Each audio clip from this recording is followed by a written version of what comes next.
can you from the blabber? What's up?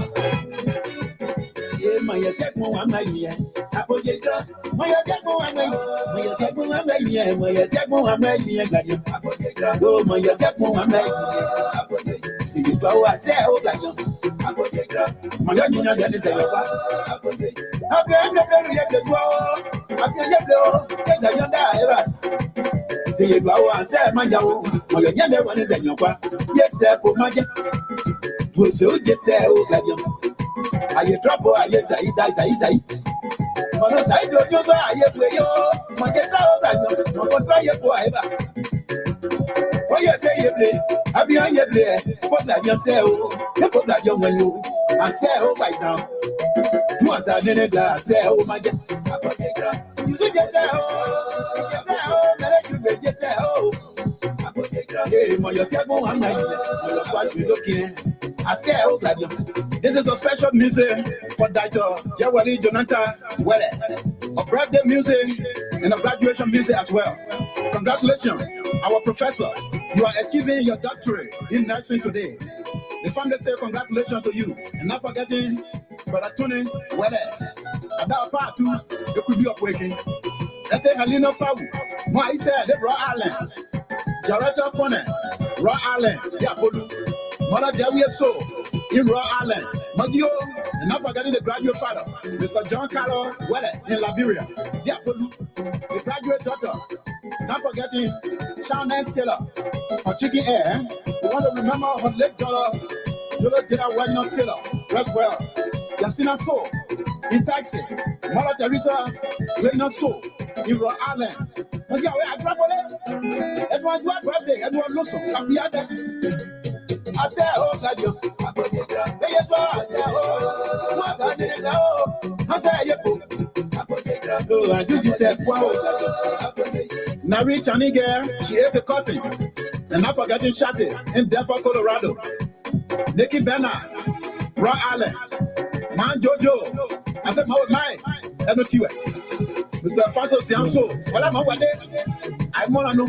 Our professor on West Sukui. And the original soul in Raw Island. I said, my, Uncle Tommy soul in Liberia. My dear, the left Uncle Stanley soul. Yes, young. Says Angie in Raw Island. Anita Zian, Minnesota. About your draw, about the draw, or the drop out like you. Donata, well, I did drop out, or I see myself. My person looking, my person looking, my person looking, my person looking. He just said, oh, that no, I beat Tanya. Come on, underwear. He just said, get it. I'm behind the draw. Well, I go. Alfonso So, I go like you. Many times of Mr. Alfonso So in the US. And that Alfonso So, they could be up waking. I tell say you, because you go at your can. Congratulations to Dr. Jawali Jonathan Wele. It is your birthday, eh? I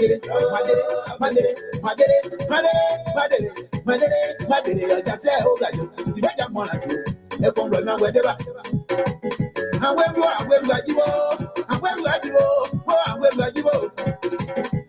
not forgetting the cousins of the celebrant. Anita Zian in Minnesota. Direct Talu, Minnesota. Uncle Jerry So, Raw Island. And some important personality here, right?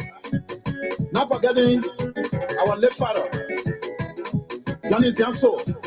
Rest well, father. My better soul, rest well. My necessary soul, this young. We are in a double celebration, eh?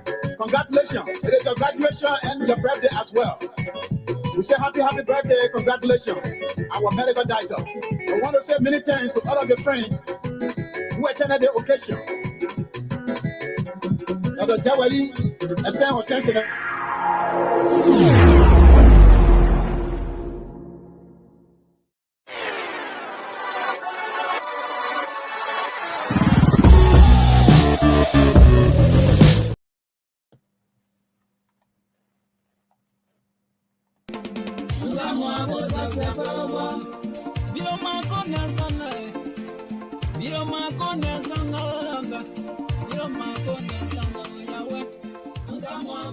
Do you want to share your events with the world? Why not contact us? We are Liberia Public Radio, LPR. We are the specialists in advertisements, commercials, radio and TV services.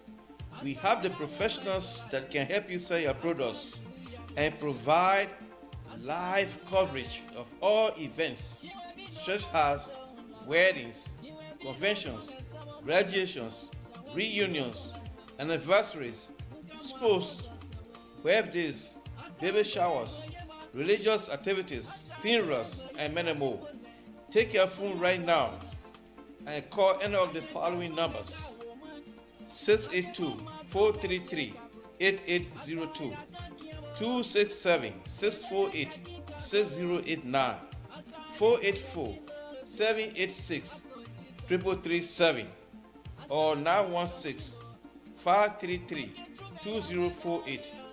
Our customer service representatives are waiting to take your calls and give you the needed assistance. It is LPR, the home of excellent media services and your friends in business.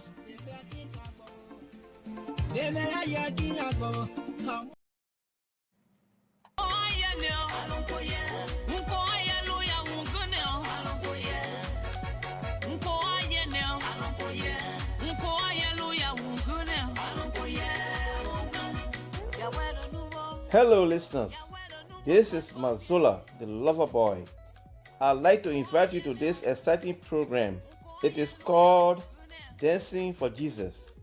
It is intended to play beautiful inspirational music to help you turn your life to God. Join me on every Sunday from 12 noon to 2 p.m. Eastern Standard Time. This is our way of showing appreciation to God for the good things He has done for us and continue to do. Don't miss this opportunity. Join Mazola Gizi on every Sunday from 12 noon to 2 p.m. Eastern Standard Time for the program Dancing for Jesus. Please be there because I will be here to rock it up for you.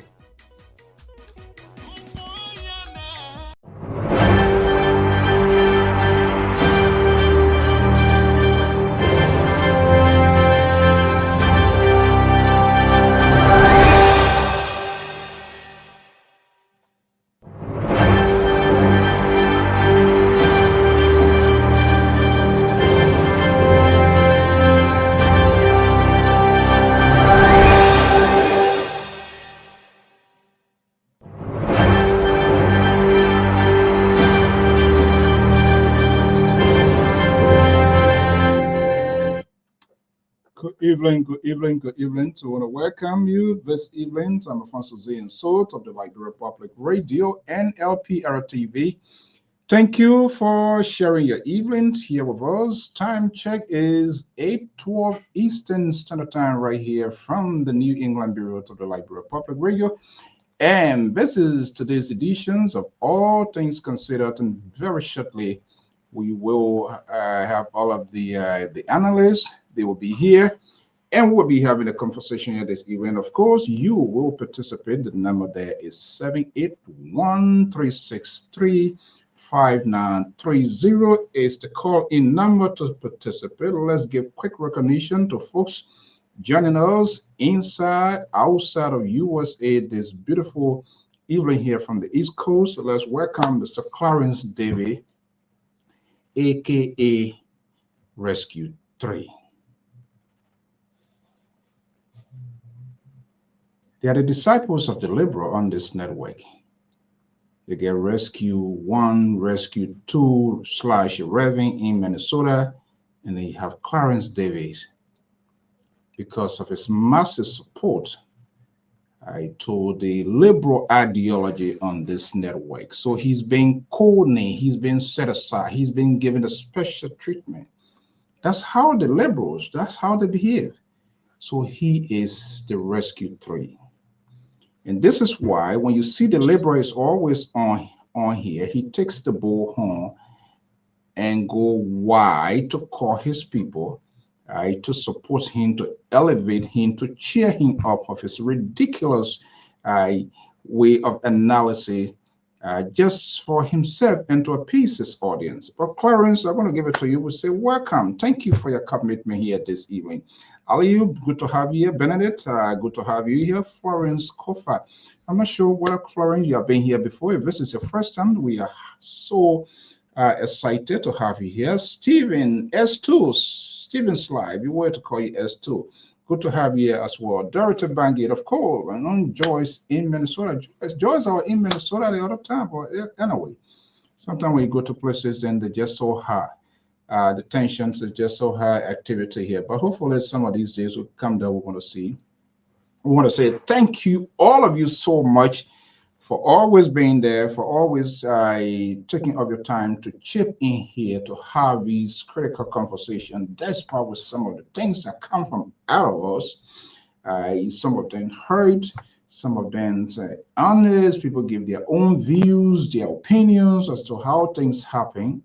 Some of them are so distasteful, but yet and still the courage and the convictions is there to be here. But we are on our obligation to make sure that we have this conversation fair, balanced, and proportional, and give it a holistic conversation, open conversation, without being political. But it's very hard because great people here that took side, and that's part of the problems in the media industry of today, and this is translated into what has become drama in the political conversations of Liberia, because each and everyone is protecting their own alligator. Unity party partisan defend unity partisan. CDC defend CDC. ANC, it goes on and on and on. They just do not have the courage to stand up for their country. They don't. It's all because of political reasons, political purposes, and for them to get hold of what they think they fight for, and they must be politically rewarded. And this is why you see the liberal here, he's literally becomes like a town crier on this network. Whether it is good, whether it needs conversation, to whether it's good to give Aliyu the fair share, that when he calls, he speaks his mind about his country, the liberal will say he has a Chinese fool.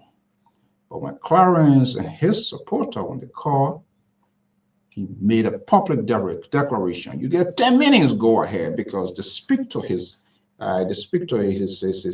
things that he believes in.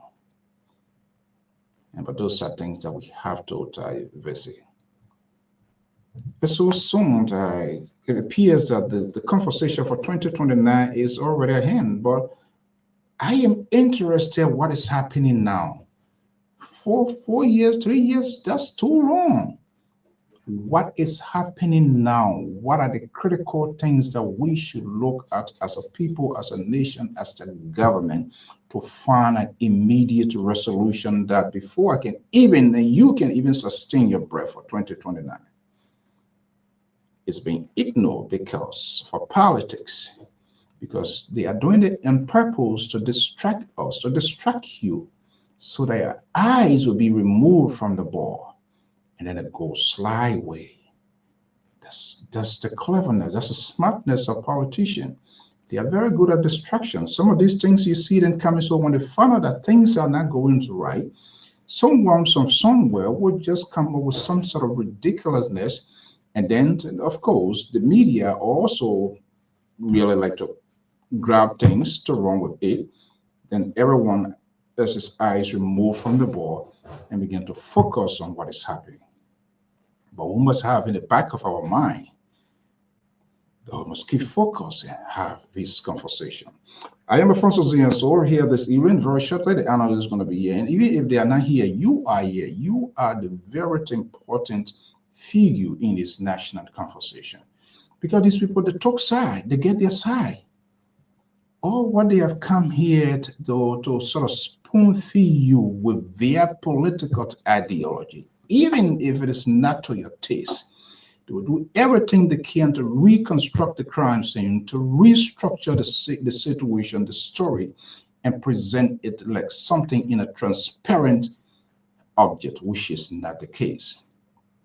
And that's why he doesn't like me to be here. Because when I'm here, I call him out as it is. That's our duty. If we fail to ask these questions, we all are responsible.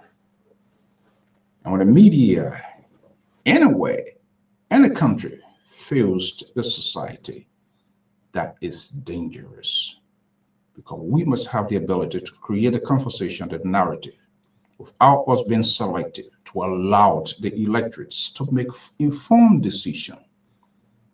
But these giants, media giants, these empire media institutions, those claim themselves to be gurus, they are okram with society, they know how government works, very eloquent, they know how to join these wars, to be persuasive. They come and they give you an assurance. Vote for this man, vote for this woman. Trust me, believe in me. Why should I believe in you? Why? These are very unstable, untrusted characters. They go for nothing or little. They're here today, they're there tomorrow, they're here today. And they give justifications of their action. And only they will come out. I'm disappointed. We didn't know this. This is not what we expected. So, what was your expectation? He didn't create an open field. You didn't ask all of the questions needed to be asked. But you were very persuasive in your argument. You used the microphone, you used the media, you used your voice, you used your skills, you used your talent, and your dream comes true. And even when that happens, they do not have the guts to come and say, I made a mistake. They will give scenarios, they will give conditions, why they did what they did.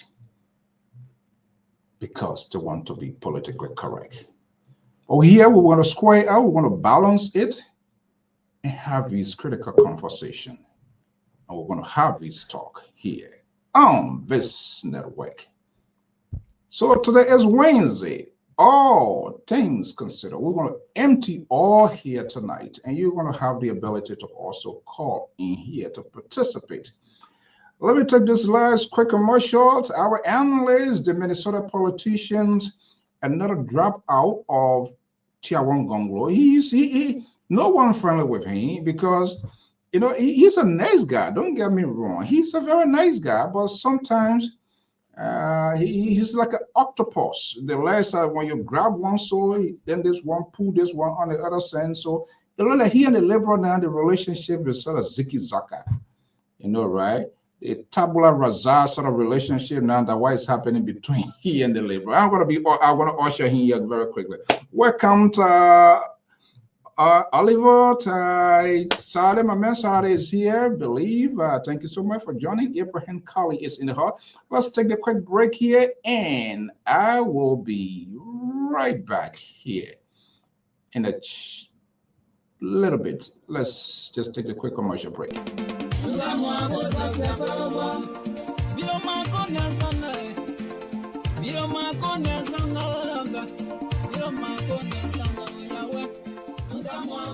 Do you want to share your events with the world? Why not contact us? We are Liberia Public Radio, LPR. We are the specialists in advertisements, commercials, radio and TV services. We have the professionals that can help you sell your products and provide live coverage of all events, such as weddings, conventions, graduations, reunions, anniversaries, sports, birthdays, baby showers, religious activities, funerals, and many more. Take your phone right now and call any of the following numbers: 682-433-8802, 267-648-6089, 484-786-3333, 3337 or 916-533-2048. Our customer service representatives are waiting to take your calls and give you the needed assistance. It is LPR, the home of excellent media services and your friends in business.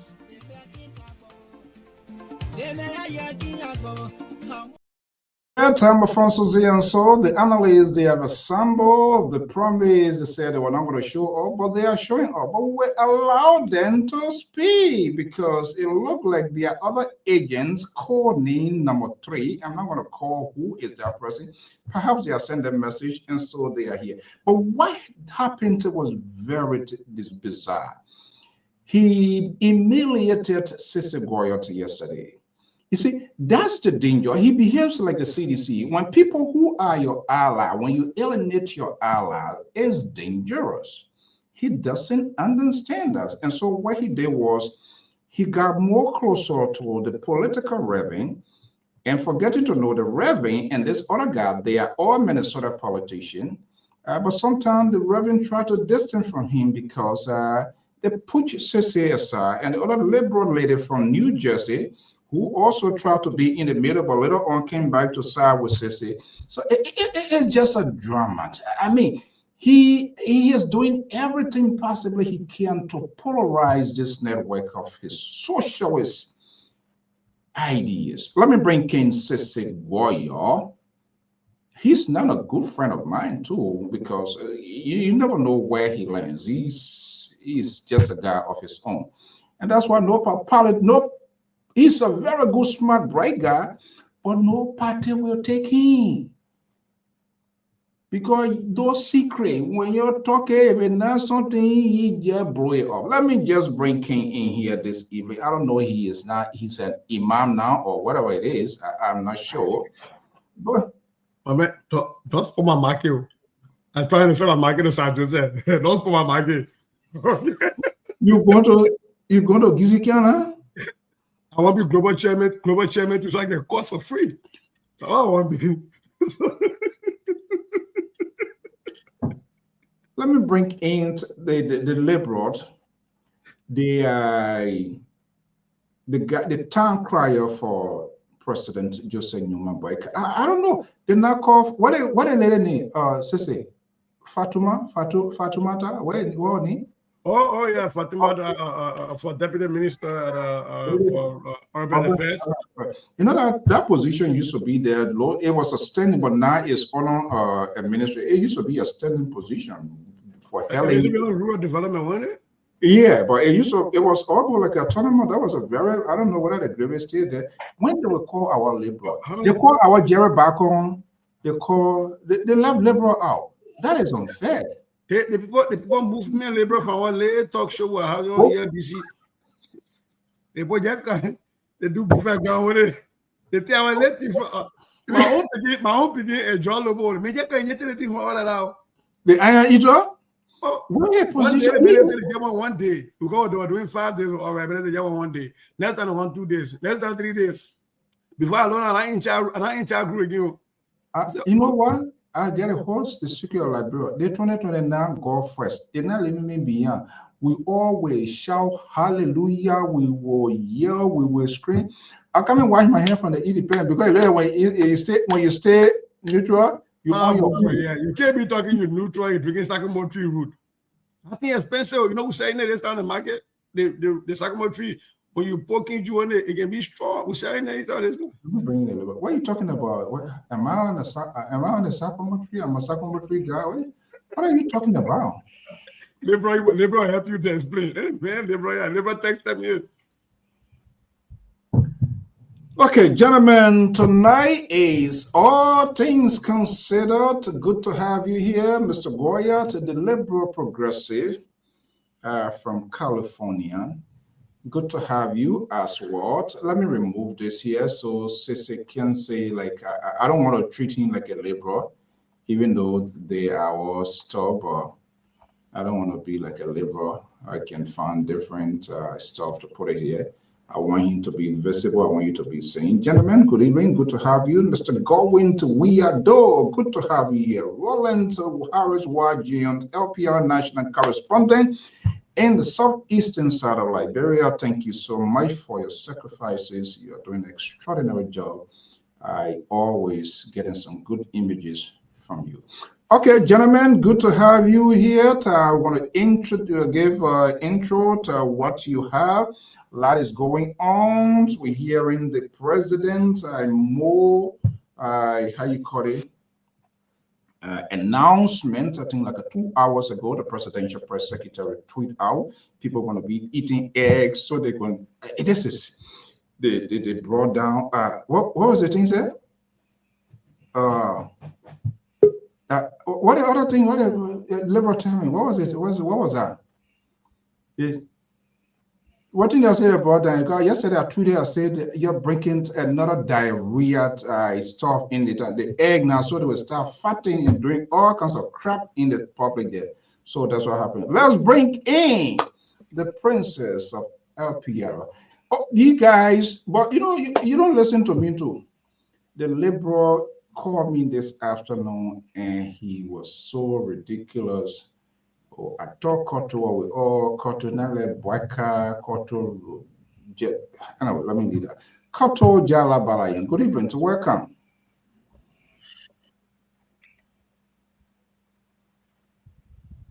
Welcome to the show. Koto, anything you say your color speech? I beg you, man. Color speech from who? From you? Wait, yeah. The liberal has managed. I'm a politician. I'm not like you. I'm a mathematician. You're a mathematician. I'm talking your own good. The thing you told me say you cannot speak for Mr. So I tell you me your own good that you can be play with me now. Who is the color speech? Mr. So, first thing first, good evening and good evening to the audience. But you have a habit of trying to marginalize the liberal and the board chair here whenever you have the opportunity. You come on the show when you know when the board chair was here, you playing the video and you show my cartoon, you don't show my picture. You show Sister Goya, you don't show my picture. Why is it that you will play all of your picture, play their stuff and show their picture? All the people picture that are not here. Yeah, all the people that are not even here. Why you playing that picture and not showing my picture? Is it how this organization is it not only to intimidate but to marginalize the board chair? I think it's unacceptable. Okay, let me ask you. I learned that brought down good prices too in Liberia. No tariff on good.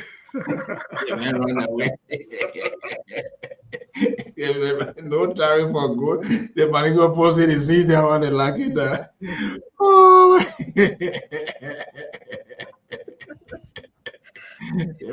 Now your owner.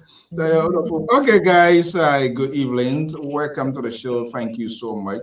By the way, I want to say to all of you, the analysts, your contributions, your time, your expertise share on this network is just you will not know until you go places. But I'm getting to be a little bit frustrated, and I will try not to, because it looks like it's one of the main reasons to say the country it is where it is. This old man here, I was in Texas last weekend, and it to my disbelief. It's just unbelievable. 1, 2, 3, 4. I think 3 or 4%, between 3, 4, 5% from the Texas, some of our follow. I was highly confronted because the few sort of tough, but I believe those people are Boasians. From all indication, they are Boasian because the liberal brought the horn of Baka. The liberal is not being treated fairly. The liberal is this, the liberal is that. I like, seriously, it means there is no bad bush for a child for true. And I thought they were joking at the function, at the cookout. We're going by going with why? So I thought, so I said, I said a liquor talk yesterday. They said, no, a real talk. But anyway, but it's good. It shows that people are listening, people are monitoring, and they are paying keen attention. But they are also disappointed because he's always ridiculous, defend the defenseless. So at the end of the day, they were able to come on my side to say, hold it down. Do not allow the liberal to take this boat down the rabbit hole. Okay, guys, good evening. So welcome to the show. But again, let me just show you something here. My beautiful niece, you guys know the tradition of this network. We are multitasking so many ways, not just on the politics, not just on it who stole money, who didn't steal money, but people who are making impact, Liberians who are progressing. And that person happens to be one of my niece, Professor Dr. Joel Jonathan Wallet, nursing professor, doctor,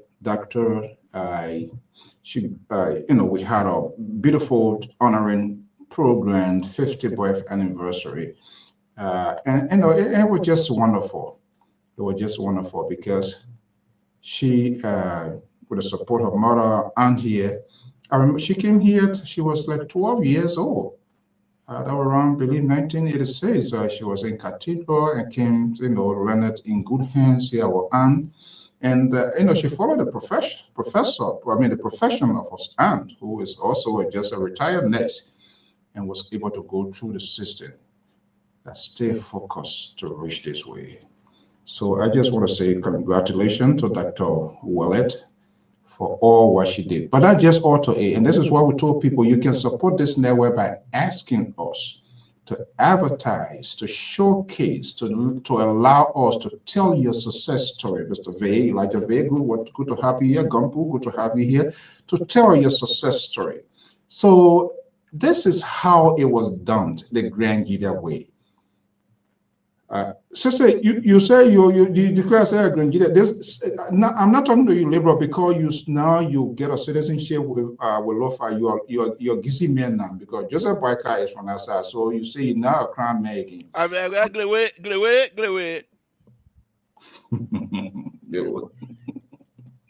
The old man, you're a mess. The papi will not change. I swear to God, the old man will not change.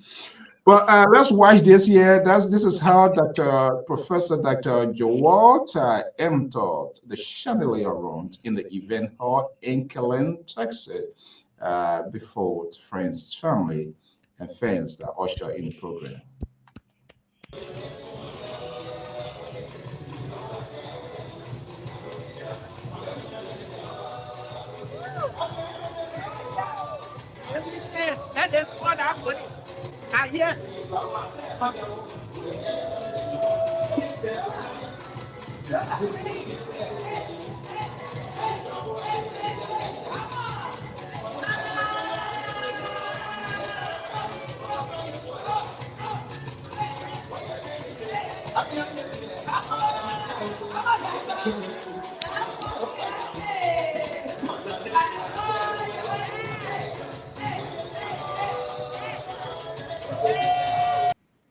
Yeah, I mean it was a very colorful event, especially to see our own sisters, our own girls at that age, to reach that. It's a success story. That's a story worth telling. I just thought of sharing it, and that goes to all of our people that are doing an extraordinary work. It promotes the image of the country.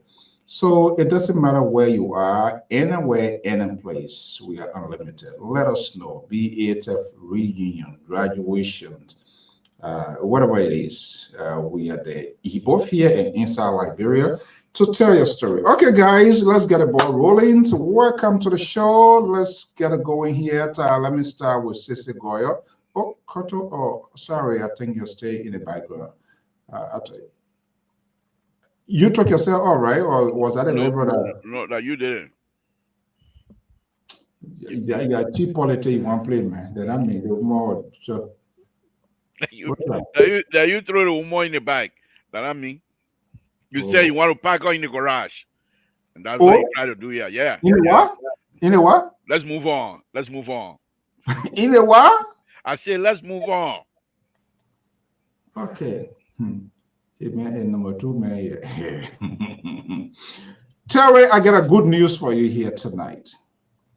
And it will be announced maybe at the end of this program. And let's see what things going to change around here. But Mr. Collins, good to have you here. Good evening. Welcome. Yeah. Good evening. Good afternoon. Yeah, is your problem tonight. Good morning. We got rescue 1. We got rescue 2. We got rescue 1 niece. We got rescue 1 nephew. Where you will go tonight? Where you going to go tonight? You better come and keep it real for us. Mr. Toll, this is not a liberal presentation. Okay. So I hope you will flow with us as it should be. Other than that, at a click of a button, you will know what happened. Okay, first come, first serve, as indicators or indication to our fairness on this network. Sissy was the first to come in, so we're going to do. I'm not going to be like Samson to, rescue number 2, come in, you get 10 minutes, you get 20 minutes. Clarence David, tall, you get 20 minutes. Alfonso So, 30 seconds. This is why trouble cannot easily go away in society, because when people look at you broadly, and interestingly, you have Reverend and Bishop that sit right there, and they will not say this is not what the scripture says. The Reverend allow these things happen. But how about the Imam? The Imam on the show. I tell you, talking about the brand council of churches, leave us alone. Is it that I want to say Imam? This guy, every time he comes on, he wants to be like a chameleon, just changing things here and there. But all right, generally, a lot of things going on here, Mr. Goyo. It's good to have you. Cotto, Collins, the Liberal Progressive. What is happening? What's going on in our country? What is your news beat? What's your news? What's your headline here this evening, Mr. Goya? Well, good evening, everybody, and good evening to our viewers. And let me just say something. As you watch the show, share the show, please. That is a way of engaging other people. So please share the show, and if you can, subscribe, and just click the like and follow so that when the show comes on, you get a notification. You know, just trying to do our housekeeping here because the moderator has spent all the time trying to say, Pepe. Having said that, but no, on a serious note, you know, share the show because that's the only way a show like this that kind of brings out not a victory or not a bitterness, not the anger, but the calm disagreement, the clearly thinking, well thought out agreements in the way we move forward. And this is only about sharing shows like these that we will drum out the noise that has occupied the Liberian media space. I ain't call nobody me, but anybody want to talk to me like you been it. This is Mama quiet, but the other man, yeah, it's just go ahead. I'm from Konabo district. It says Tere. Oh yeah, I forgot. Yeah, that's Having said that on a serious note, mine is not about a hairline grabber right now, because what we live right now in the Liberian system, ecosystem is we're doing a 24-hour news cycle. What comes on 24-hour, we discuss it, we discard it, we throw it away, we move on. But I want to take us back to July 24th, when the Republic of Liberia signed an $88.7 million Excellence in Learning in Liberia project that when completed would support all 15 counties and would directly support 2,333 early childhood schools, right? So what they're trying to do is focus on about 350,000 students beginning in early childhood, the last year of early childhood through grade 1 through 6 in literacy and numeracy, right? And about 12,000 teachers and principals also receive high training And they're targeting about 48% of all of these direct projects to benefit females, right? For me, that is huge. I only have one thing I would say to the Honorable Minister and the people in the education ministry is it's a good thing to focus on literacy and numeracy. That's literacy and math. And we know that those are the foundations for a lot of learning. But the mistake we make in the West, I think we're copying it in Liberia. We focus there a lot in the United States on math and literacy. We test a lot on math and literacy. As a result, we falter in the sciences, right? And so I will hope that these are good projects, these are good ideas, but I will hope that they can find a way to also leverage science, especially so that when we see that the way of the world right now is leaning towards STEM education, right? So it's good to focus on literacy and numeracy, but we shouldn't forget the sciences. That, for me, is one piece that the government has done, and I think we're forgetting it, and I don't think folks are being critical about reading it and trying to ask some questions, but I hope that we can be able to from time to time, go back in the archive, dig out some of these things, and have really good conversations about them. It's a great project, right? 28.7 million of that, 88 million is grant. It's free. It's not money you have to pay back. The rest of them are loans, which is not bad if you're taking money. Or if you're borrowing money to support education, it's a great thing, right? And the last part about the educational system that I want us to focus on and talk about is WIAC. We're done with WIAC now. Everybody don't know it's going down, right? Everybody thinks I'm going to put you in the left field. And I think this is sad. I think this is the time that we're supposed to start elevating that conversation. It's starting to look at the scores of the sixth graders and the scores of the ninth graders and start to see the gaps that they're already telling us that they have and try to talk to our lawmakers to provide funding to the education ministry and for the education ministry to come up with targeted support. Because if you took the WIAC in ninth grade and maybe you feel math, or we have a bunch of them feel English, we can start targeting, those math skills and those English skills that our students need so that when they get to 12th grade, we don't come by and sit down here a few years later and start whining again that the WIAC scores are bad. But this has been a cycle that we go through in Liberia. We take the WIAC, everybody yell about it, everybody mad at the government, and then we leave it. But I would like to quote Comey's on here is that the best predictor of future behavior is past behavior, right? And so we have to start looking at the ninth graders right now and start saying, well, if we don't do anything to correct this, when they get to 12th grade, it's going to be bad. You can really project what the scores are going to be within a margin of error or how bad it's going to be. So those are my two things I wanted to put out there. They're not fresh thing in the news right now, but I'm trying to bug that whole fresh news cycle, breaking news thing, and then when we're done, we throw everything away. Wow, what a great point here. And that's the beauty of this network. Let's welcome few folks. Mr. Henry is in the house. And of course, Madam Esther Clark Frederick, the medicine woman for the Liberal, is back. She's here tonight. Mrs. Frederick, good to have you here. Mr. Ducle is here. Sarah is also here. And next was Liberal and Cotto. Who came first? Okay, it's a little before gentlemen. If I like, say I call you. If I don't like, I don't call you. Then maybe I forget. That's it. So who cares? Let's bring in Cotto. Cotto, where is your attention being drawn this evening?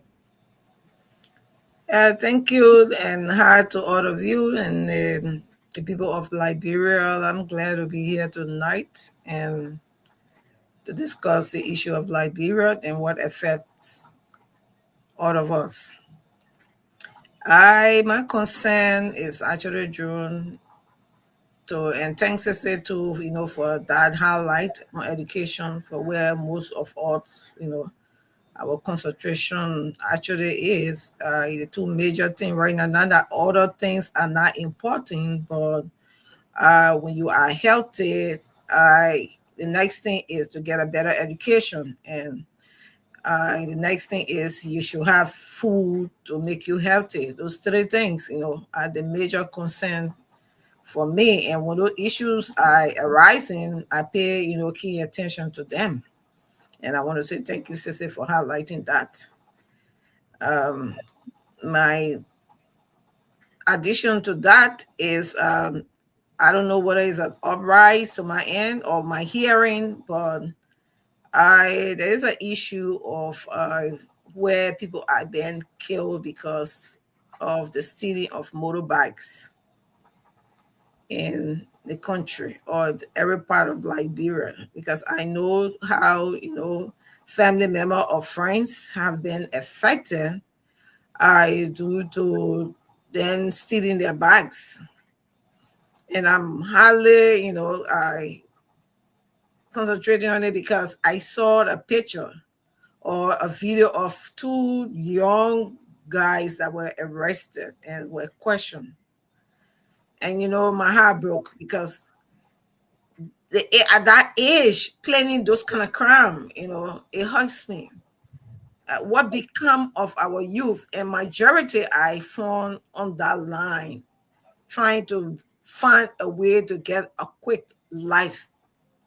The other day, yesterday, we were talking and Sissy. Madam Balayan, I know that's a very great. We want to go. We want. I want. We want to go into detail. I'm going to change my environment. I know where I'm going to get back, so I know. No, you are calm. Other people are bringing the terror, are bringing the liberal. Then we come kind of like scramble, have a conversation. Why is it important? What's the next thing is we saw the issue of the postpartum depression issue at a high risk of Liberian women. And this concerns me because I'm in the health sector and I know what leads to all of this. And I thought that we could discuss it so that whatever is learned can make an impact on our girls. And so those are two things right now. All right. We'll try as much to make use of time here this evening. It's not going to be like this sort of usual entertainment when the other guy is on. I'm not calling name, but when the other people are on, you see the drama, the singing, the yelling, clapping, calling people to kind of cheer them. That's not what we're going to do here. Our job here this evening is to minimize the anxiety these people, some of these folks has created on the people of Liberia. So I'm here this evening to cool down that sort of anxiety. Let's go to Terry Collins. Yeah, good evening to the panel again. And thank you, Mr. So, for the show and to our guests listening. My attention is actually drawn to the case in question here at the Assam stuff. And I thought that there are some irregularities that could give Honorable Kofa some upper hand, but also not deny the prosecution the opportunity to defend the case, because I was looking at something in the law that made Mr. Kofa delay in defending his evidence in court, the evidence that they claim that the prosecution did not have legal right to use because they did not subpoena the text messages, the phone. And that's a valid point, because the prosecution should have subpoena or have a court warrant that will determine or give them the right to confiscate phone and electronic gadgets and all of that, but they went ahead and did that. So, but my thing is, they did not argue that in the magistrate court until the case was sent to the circuit court. So my concern is the judge could overrule. The judge could say, well, we allow it to be admissible if Honorable Kofa, the defense team, do not properly defend the cause for which they did not argue the case.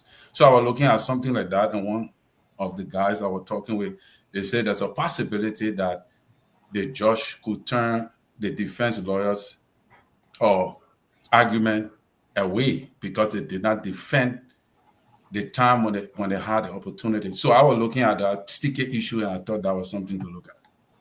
Okay, then that's good. You're apprehensive about it. We're going to have a conversation. So let's go to the guy from California, the most liberal on this network, the liberal progressive, Samson Brown Toll. Thank you, Mr. So, and good evening to all of you. My Esther, my Fatima, and all of you. Clarence David, good evening to all. What's that? You see, I know you. Because I come in tall now, you come in. I know what you can No, do. no, I hope you don't burn the people place in our place. I hope you got something to check it. Maybe you Oh, say your if it's Friday, then you can worry about that. But the thing already, don't forget that one. Wow. But Okay. let me say this here, Mister. So my own thing here, we're gonna have a lot to talk about here tonight. But I want to say, quite frankly, I'm not surprised. It's amazing for me, but I'm not surprised. Your position in LPR. Those of us that have seen you at work, I saw you when you were Boston District President, and how you carry out the function of that district organization leadership. And this is exactly the way you continue to exhibit here today. And early this afternoon, I was busy at work, and then I keep hearing the cling, cling, cling, cling. I say, what's the notifications about? And when I open it, there's these Liberian young kids in Liberia that are part of LPR telling you, "Oh, I got the iPad you sent. Oh, I got the light you sent. Oh, I got this one." And I was like, what's going on? But then I realized some part last week when I called you, you said you were on your way to Washington, D.C. to deliver the package for Liberian Public Radio. I want to say thank you very much. Honestly, I've been slacking lately because of other issues and things. But even besides that, you now say, okay, well, people were slacking, I will now do it. We'll come back and because I know you're very passionate about this. Where? Mr. So let me make my point. We'll come back. I know you're very passionate about this. You register the organization, duly register. We have 501c status and everything else. You do the paperwork and everything. And so I just want to thank you very much because by these kids having whatever they hold on, look, whatever praise or whatever. Mr. So, hold on. I'm here for serious. Okay, no, hold on. Let me make my point. I will make my point. Why would you want to stop me when I'm talking? Why would you want to stop? They're not the show business. I'm talking something serious. Let me make my point. Listen Let to me make my point. I will. If you can listen, you coming through me in the back? Let me make my point. Why you want to stop me making my point? Listen to Let me finish. Let me finish. Don't worry. I will not throw the other thing out there. Don't worry. No, listen to me. When you're running your show, when you call for peace, peace is restored. Okay. If I'm running my show, what is it? What kind of peace you calling for now? Okay, now let me. You don't says it. You don't let people to praise you. I want it. You know. So let me finish my point. You're not going to stop me from making my point. Let me finish. The man put inside the gun now. Exactly. As soon as he start president says it, he will go quietly. You know, you're not going to get any special favor here tonight. Okay, let me finish. You think I here for kumbaya? I'm not here for kumbaya. Let me play cassette. So, we're running the program. Come on. So the point is, when these young people start receiving these things, I'm sure people all over the country, the young people that come to LPR with all the equipment and what have you, I want to take this public. I want to say there in public manners, say thank you very much. We will continue to support your leadership as a board chair. We will continue to do these things that you're doing, and we will recognize you and give you a plaque to say, Mr. So, this day, Mr. So has done that, and what have you. So, as a board chair, I'm simply on a very serious note, Mr. So. I want to thank you very much. Whatever it is that we have to do, we do it together. Thank you very much. This is a very serious business. We still have a lot of issue over there. We have furniture. The house you got over there, the building. We have furniture. That building is going to be furnished. Believe me. And we will invite people to go sit in that building. It will be fully furnished. And we'll support you whatever way we have to make sure that building is furnished and functional. Thank you very much. And so, let me just tell you. That around the Steve McConnell around the world story on here, and I don't hear for it. That's a complete waste of time. my time is running out. Musa Billy calling me. Musa Ability, I warned him already. The Musa Ability try that one where he and FIFA did that small thing. Where Musa Ability and FIFA, So, if he try, I told you add intellectual property. He cannot put his hand on you without letting the investor know. You're not. I beg you. I don't even want to touch that. Okay, let's have our conversation on the people board. Thank you. God will bless you. Think no ways, Father Western. The day you're seeing the chat room, LPR gone. There, either with Musa Ability or Sad Joseph. All one get the holy oil. Okay, guys, thank you so much. But yeah, yes, seriously, and all of you and to our viewers, listeners, look, we have to intercede. There's a lot of good things happening in Liberia. The administration doing well. There are places they need to work on, and all of that. I just feel that we need to balance it, square it out, and have this conversation. I'm kind of sick and tired now of people creating a sort of anxiety on our people. Depression, all of that. By the time they walk on, they just wake up, make up any kind of news and just throw a bomb. If you talk to some old people now, it's so sickening because we are not finding solutions to the problem, but we adding up to it. But let's have the conversation. Thank you so much, liberals. Sese, let me just bring you in here. How this got to your attention and what are you proposing? What needs to be done in terms of, and you said something, especially with this wire, this sort of reactionary approach that we have. Coca-Cola, you put it in the freeze and you know it shouldn't be there, make it right there, you go, boom, they open. We kind of try to attack or address things. We do not have a strategic plan how to prevent, and that's a problem because we can't even manage crisis, and we have to create crisis. We all going quiet now. Everybody going quiet. Media not talking much. Leaders, policymakers not talking much. They're waiting for next academic school year when there's a massive failure again. They will come say the student not doing this, the teacher not doing this, they're not doing this. Where this attention, where should we direct this, and what needs to be done now? For you as an educator as what? Why is it so concerning to you? Well, it is concerning because for a lot of us, education has been the pathway out of poverty, and we know that when you educate one person, you started a wheel spinning. That one person becomes the role model for everybody else, and I want to be like that person, and then more people go to school. And there is a lot of data that shows here in the U.S. that if you come from a household where folks are not educated, your chances of pursuing higher education or being successful in education are slim. Doesn't mean it doesn't happen, just as it's slim. So when you look at the WIRE results over the years, literacy and numeracy, so literacy and mathematics, English and math, right, in Liberia, are the things that we struggle with the most in Liberia. Look at all of the WIRE results, you see that trend. And so I like the fact that the $88.7 million project that they're focusing on literacy and mathematics, particularly at the early childhood through 6th grade. When you build a strong foundation through 6th grade, it is really easy for when the kids get in 7th grade for teachers to be able to speed them along, right? If you have a faulty foundation, you really find out a difficulty in high school. It shows up. When kids start to have gaps in their education in kindergarten through 6th grade, that gap follows them and it widens. And as it widens, behavioral problem comes out. I don't want to go to school because I don't want to be the dumbest person in the class. I don't want to feel like the dummy in the class. So if I go to school because my parents forcing me to go to school, our misbehavior so they can suspend me.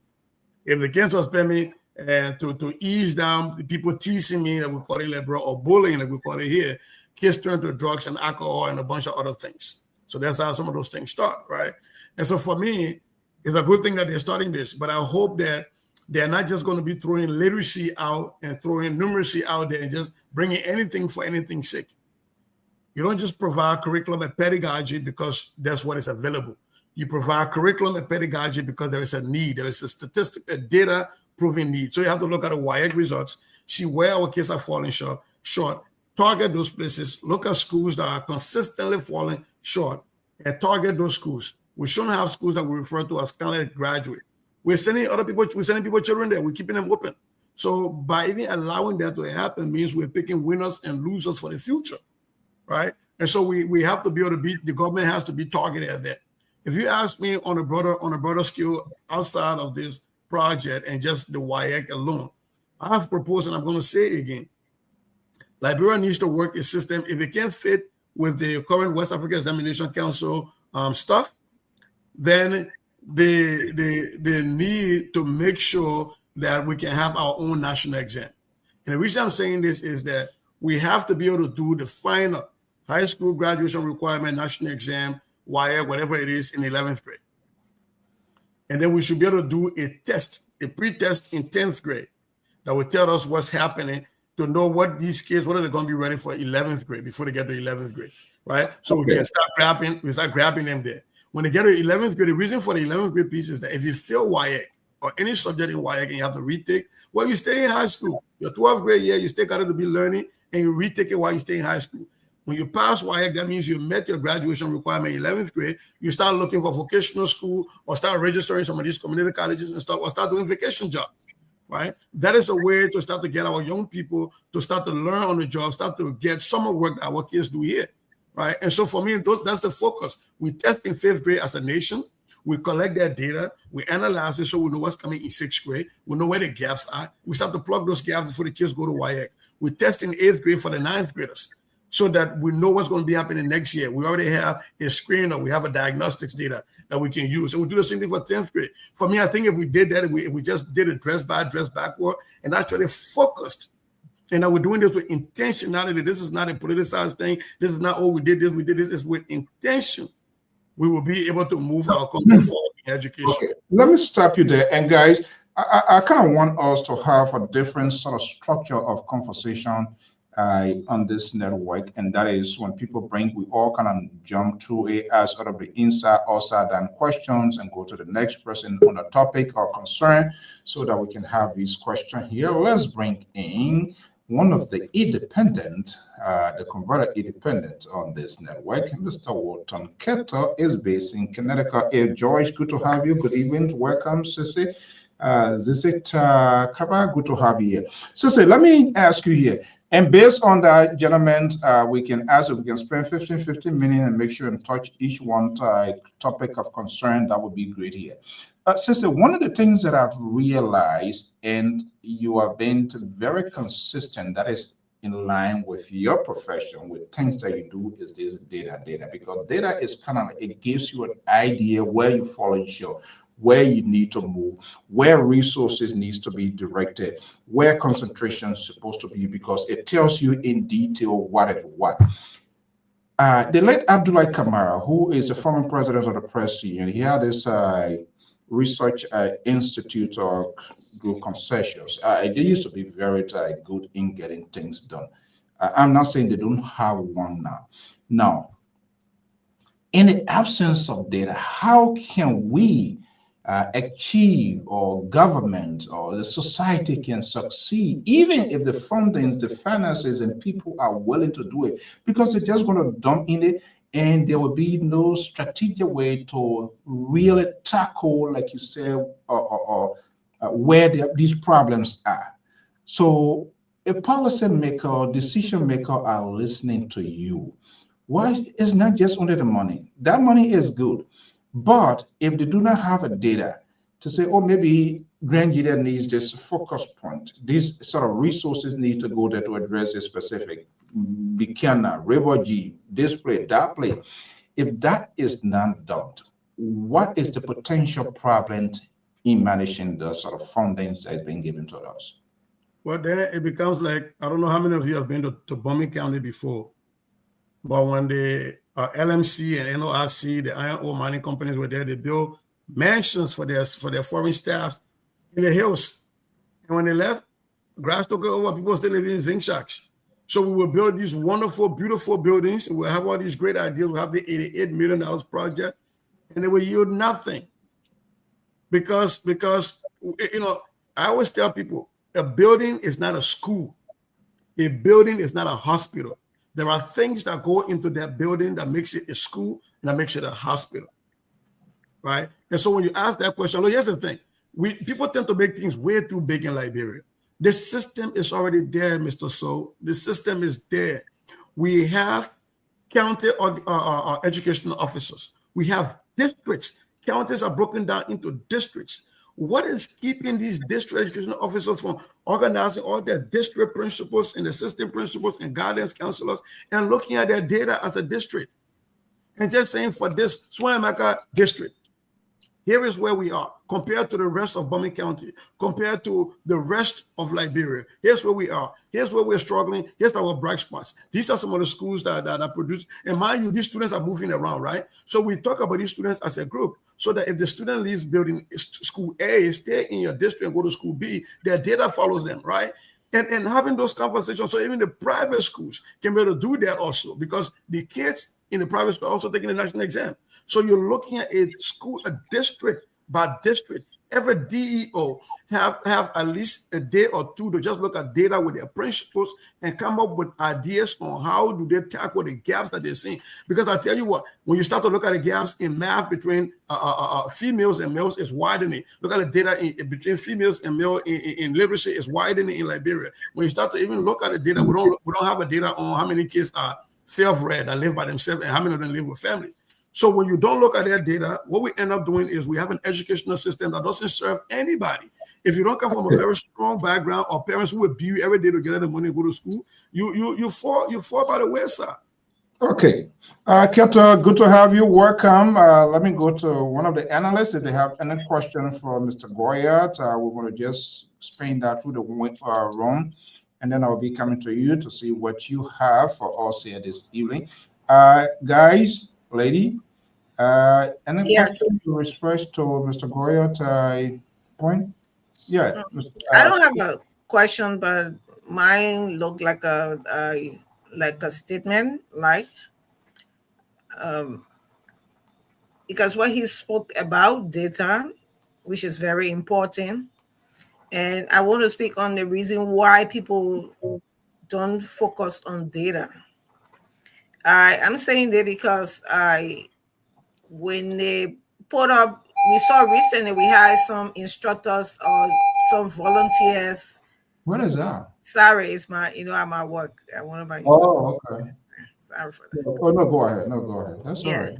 So people don't want to be responsible to give information, the right information out there that when it is needed, that we can follow them out. Because if the information is there, as soon as I say pop, the system will be set that in a way that if sister is leaving, when I come, I just pick up from where sister ended, continue whenever I'm leaving, the next person pick up, and continue. But that is the process that is not set up. Because we have that careless or lackadaisical attitude where people don't want to be here responsible, for the job they are doing. We complete that we have a lot of these employees in the ministry there. What are they doing? Can you have particular area for data collection that when you need data, you go directly there? I used to be with the MOH Rehabilitation Project under the Ministry of Education. We used to have data information from the various sites of construction. But people will come, they don't want you to give their information for the school because they are hidden agenda. But they don't know that the data that you're giving up there will give a means of support for the data they presented, because the more students you have, the more students you support you have. The less students you have, there is a way of creating an environment where it can be coped with that system. For example, he says classes are built. You cannot go everywhere in a county and build the same schools. You have to look at the demographic of the area to build a school commensurating with the population in that area. You go and build big schools. How many students do you have in the environment? We have to look at that data. That's why data is very important. And I thought I would light on this data thing. Well, you see, we're bringing anxiety and people pressure down here. That's what happened when the independent mind is in charge as compared to those of the other people here. Mr. Carter, good evening. Welcome. Thank you, CEO. Like to say hi to the panelists. Scotto, how you doing? Molly, how you doing? Um, the political pastor. I don't know about a lot of people in there. So I mean, a good conversation, good start, way to go. Hear my brother and You see me? Hey, What you who's see that? me? you can't Who's do Who's that? this. on the back there? You Who's can't do that? this. You don't demand these things. Okay? Go ahead, Keto. The celebrity. Live brother celebrity. I'm sorry. How you doing? They will make Papa like too much attention, you know? Go ahead. The old man, like guru, the political guru. Anyway, yeah, I'm sorry, Lay, bro. You know, intentional to pick your to pick your push your button a little bit. But anyway, yeah. So the conversation is very important tonight. At least this is started is educational piece. He talked about data collection. Um, I don't know. I think the past administration, other administration, they did some form of data collection. My thing, my problem is, um, after you collect the data, you analyze it. Implementation is the problem in Liberia. Implementation, full implementation. So we can collect all the data. We can analyze all the data and know where we have shortcoming. Can we fully implement what our finding are? Can we implement to change the status quo? Where we are lacking. All right. Take for example, um, I'm going to we be putting time. We're going to be putting time on stuff so that we can touch and be able to right, hit on every one person. So when I call your attention, it means you are just crossed the rail line. Yeah, go ahead quickly. 30 seconds. right. Yeah. So I mean, if we are people who are conscious of implementing our data analysis and all that kind of stuff, I think we'll be able to move forward into what Sissy we're talking about. But I mean, if you collect all the data, you analyze it, and you don't have people to implement it fully, it's just a waste of time. So we need Waste of time. implementation. Okay. Implementation is the key. Thank you. All right. So, liberal Terry, anybody have any point, something to add to Mr. Boyer's point, and then on us we'll move to something else. Yeah, I just want to say, as usual, as usual, say Goya, whenever he's on your show, or whatever show he's on. So who's do play in the background now? Or whatever show he's on, interesting subject matter comes out, and discussion become very interesting. And that's why most of the time I really like to have him when we're talking, because when Terry and myself get together, happy birthday, Waka. That's all we do. There's no two ways street around it. No, but on a very serious note, what Sissy is suggesting, I think it's a wonderful thing. However, when Walter Carter came out and make that beautiful point, the only thing I have to say on that is it's like you go look for a job. You just got out of school, you go look for a job. And the way I experience, you go, I just got out of school. You employ me for it, then you can teach me, I will have the experience. So if we wait until we find people to actually implement the data, in the meantime, let's just will collect it and keep it in the dustbin. I think we don't have trust in ourselves. I can assure you right now, the group of Liberians we have in Liberia, forget about the Liberian diaspora, they are intelligent enough. If they have actually asked by the leadership, I want certain production, or else you find yourself out of the door. These people have the ability to produce, and they will produce. So what Sese is suggesting, if the government, and the only reason why I'm saying the government, because the government, from my perspective, have not been able to give the private sector the opportunity to actually invest into the country. Okay? The government always wants, because when they are involved, other people here and there. So they always into this thing. But if the government really want to take up what Sister is suggesting, it's durable. We can't go to Guinea and borrow. We can't go to Ghana and borrow. We can't go to those days are over. Over. So you cannot just come out here to come and say, beautiful island out here today. Sometimes I just feel bad for ourselves. You know how many times he think turn over the young man here? We look at talent there, increase here. Okay, thank you. Please, thank you. No, thank you. We need to have. Thank you very much. Let me land. Lord, no, the plane has touched down already. We have to start this process. If I catch now, you, I will catch. Shut me down. They say on the cake thing, you say, you see the man shutting me. No, you see the man shutting me down today. If I catch it, now you I will catch. You're quiet. Do again. What I do? No, sure. You see the Reverend, can you say something about that, please? Reverend, you got nothing to say. Is crime transferable? Why you can't be able to We are impressed with him. We are impressed. Who you are praying for? Political press. The sins of the father shall be visited upon the sons. Exactly. So he saw the man shutting me down. If I'm catching that you I will catch. I'm playing with you. So that's why I am. Okay. Then I'll be a wall you open it to because then I myself too will be the next one in rule. But the next one in line.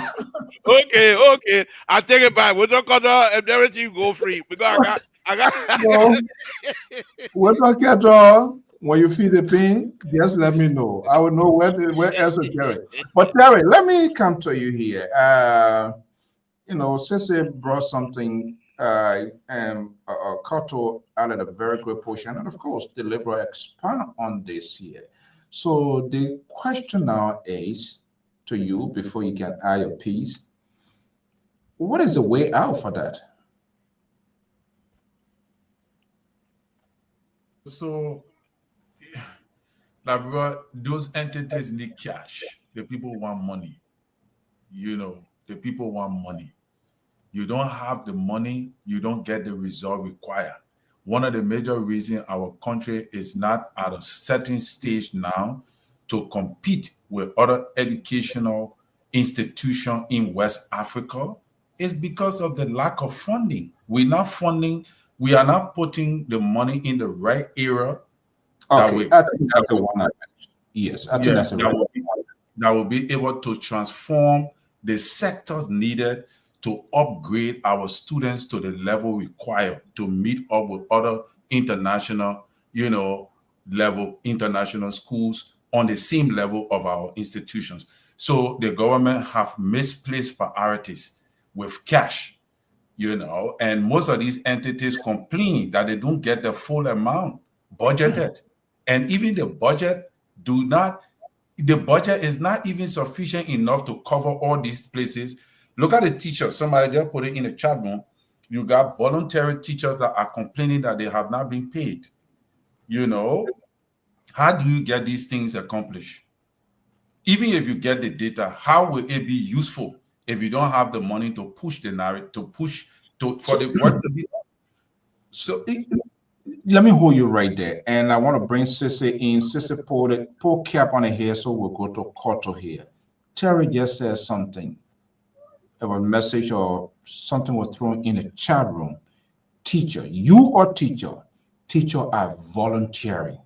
They're doing it at their own will to help their country, to give back, but they must be compensated. They are not being paid. When you as a teacher, if you are not being paid, if you are not paid for your job, what is the harm in as I try to be careful here, the kind of word you, but what is the implications to the generation that this teacher is modeling the minds of the people? You not pay, you volunteer, I lead the dog, you father, but that father I say not coming. What next? What do you do? Yeah, right before I get there, let me just talk real quick about some of the concerns, right? Just cap it up. Wilton's point and Terry's point, they're well taken. But here's the thing. Is if we say that we don't have people to implement our data outcome, and so we will not do it, then we'll never do it. And the data I'm talking about, it already exists. Right now, I'm just saying start with WIAC. There's nothing brand new we're doing. It doesn't cost no money. We got all the WIAC data. Right? It doesn't cost any money. And I'm saying use staff that you already have. Every county has a county educational officer. They have district educational officers that are being paid. And their work is to oversee schools in their districts. And so all I'm saying is give them access to the data, show them how to present the data, look for what the trends in the data are pointing you to. If, for example, in one district, we've been teaching these kids math, but the teacher not taking book for anywhere they're teaching. And we're testing them on the mutual education basis, right? And say, oh no, your kids are struggling with division. They struggle with division and multiplication. You need to focus on division and multiplication. How does that require money? For the principal to know what is your focus this year. Every year in my school district, when school starts, we have a focus. We have a focus that I tell my teachers is what we're focusing on this year, right? It doesn't cost me any money. That should not cost you any money, right? And to the point of the volunteer teachers, look, you can never pay a teacher his or her worth. I'm just going to put that out here. You can never compensate a teacher for his or her worth. It is just bad. It is horrible that you have people who you are entrusting your future generation to, that they love this thing so much that they volunteer themselves. And you have them living in abject poverty. When they get home, their children are being kicked out of school because they can't pay school fees. Their families are shakeable. They're not on good, solid ground. How is that person supposed to sit down and think about the lesson for the next day? How are they supposed to reflect on the lesson that they presented today and say, oh, maybe that was a mistake. Maybe I should try that way. You know, when I'm driving, coming home from school, usually where I get my ideas from in teaching is I look at the road. I'm listening to music. I say, oh, those are parallel lines. Oh, they intersect. Oh, okay, fine. And I'm listening to music. I'm listening to gangster rap. Like, for example, started from the bottom, now we're here. Started from the bottom, now the whole thing here. I go to school, and that is a graph. You start from somewhere, you graph as your rise over run, your slope takes you up. I talked to the kids about that, but that came from me being relaxed in my car and driving and not worried that my wife is hungry or my kids are hungry, right? Those kind of things don't come about when somebody is stressed and they worry about paying their rent. I think it's just horrible. I think it's wrong. We can have volunteer plenty things.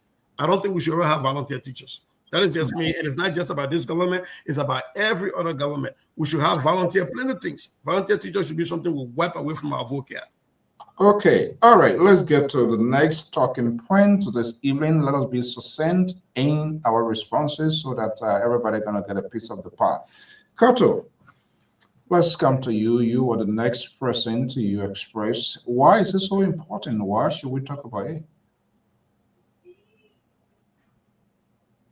You are muted. The liberal is controlling him. Muted your mic. Thank you. I had two topics, but let me take one for now and see whether we can talk on that because I can put all two together. Okay. We have said the uprise of postpartum depression in Liberia and what is the cause. And I thought, my little knowledge I have in that I'm not a doctor, I'm just a nurse, so the little knowledge I have on that, I don't diagnose, I don't prescribe, but what I do is what we learn out of this, because we can only recommend to the doctor that this is needed. And postpartum depression is some set of depression that we overlook in Liberia, but it develops into mental illness. And if it is not carefully, I consider it leads to death. Because some people commit suicide in the process, and that is causing death. Or to the extreme, it gets to the extreme, the next thing, it leads to death. And the reason why these things occurred is that we had hormonal pattern in us, the female. Male to have it, but women, we have the reproductive system that the hormonal changes comes up, the growth, what level of changes it is when you are a teenager, and how prepared you should be to receive, to have kids, and to the level where it breaks down. And all of this happening to our people down there. They don't know what it starts from. In the first place, they are having kids without not being prepared. Their hormones are not prepared. The body is not prepared to give birth to a child. And then the body has been given a baby. So, so quickly here, I think we want to do biology or something here this evening here, but which is also good. When you say they are not prepared, someone that is listening there, what sort of preparedness are you talking about? Finances? Well, the first thing is the body is not mature. That is the hormone at the time to prepare the body for giving birth. Here, before sometime you plan to have children, they need to give you vitamin to prepare your body for the body to accept a child or to put forth a child. That is not there. Secondly, they are not financially potent to take care of the birth of a child. The third one is they have children out of wedlock and they are rejected by the person who pregnant them, either by rape or by someone who have rejected you, that you are not pregnant for me. Those are the factors that affect the process of postpartum depression. Now a mother have given a birth. The first thing is she starts to think, I don't even have food to eat. I don't have a job. I'm living with my mom, or I don't even have a mom to stay with. I'm not dependent. I'm not independent. So those things start to play on the mind. Or the next thing, they are addict, taking drug, and the drug effect is affecting them along with the child. And now they are thinking, how do I carry this child home with all of these problems? And at some point, you will see some women leave the baby at the hospital and run away because they are compounded with this problem. And that's what it is. And because when it stays for a while, it changes to certain level. It goes to mental illness. The next thing to suicide. So that's what makes it dangerous. So if it is going on a high risk, what do? We start to teach our girls, our young girls now. Make sure you prepared yourself. Go to school, get education, go educated. Find something to do. If you are a marketer, if you're not doing something, be able to be doing something that indeed when you have that child, you're able to support the child. Or if your body is not mature, be able to go to the hospital where you can be treated. Some do not even go to hospital from the date of conception up to the day of delivery. So all of that affecting the body. So those are the educations we need to give for young people. Make sure your body is prepared before giving a child. Make sure you have a husband who is financially potent before you give birth to the child. And that's why we have already burdens. And right now we will have the problem because most of the kids that you see today are not in school, or they are not pushing them to be in school because they are not having maybe the parents to support them even going to school. So that alone, the parents do not even have food to eat. How do they even talk about the child going to school? The support is not there. So it trickle down. So as it trickle down, the effect is on the nation. It starts from the community, the next thing, in the district, the next thing, the country is affected because we have these wayward children, and now the effect is placed on the country. Thank you so much. Okay, guys, quickly here. Who wants to go? Any questions or any other point? Yeah, Mr. Goya. So I like that Koto brought this up, and Koto, thank you for that. When you were speaking, I was actually searching on the WHO website and on Ministry of Education, Ministry of Health website in Liberia. No official data exists for PPD in Liberia. You just say uprise. No official data exists, right? So come back to my thing again, right? How are we treating these things, right? And I will say something, and I'll ask you a question, Koto. In a lot of our settings in Africa, and it happens here in America to an extent, we put a lot of the burden on the female participants in the sexual contact. John Paul and Mary Gay get together. They have sex. Mary gets pregnant. We shame Mary, not John Paul. He's completely absorbed of any responsibility. Then we say this girl has to now sacrifice her future. She can't go to school because she's pregnant. Right? So, and I'm saying this because it's personal to me. It happened to my own mom when she gave birth to me. She was a teen parent. She had a choice of having an abortion or having me. And when she chose to have me, her dad disowned her. And that was the end of her education. Stopped in 3rd grade because she went to school late. Right? And so when you're speaking to that, I'm thinking about how much depression people carry. And then now my question comes to you about our culture in Liberia, how, we look at a lot of these things, the cultural beliefs, the mixed diagnosis, this thing where we see it and we carry them to prayer camps to be prayer mothers, or we carry them to traditional healers because of witchcraft, and they have to plead, or, all saying Holy Ghost fire to all the people in the villages and things. How do you see this as whether it helps or hurts in the healing or in the further traumatization of these victims? The societal way of looking at stuff as, oh, you are out of small girl, you sit down, you can't sit down, you're not getting pregnant, I can't sit down. Or that, it's a witchcraft that requires healing, or your village people now, not curse you, and some Liberian man with a Nigerian accent as a pastor now have to be able to heal you. Yeah, thank you, Sissy. And that is the concern right now. And how do we educate our people? I know sometimes, like in those days, parents were there. And sometimes I refer to these things because I saw it.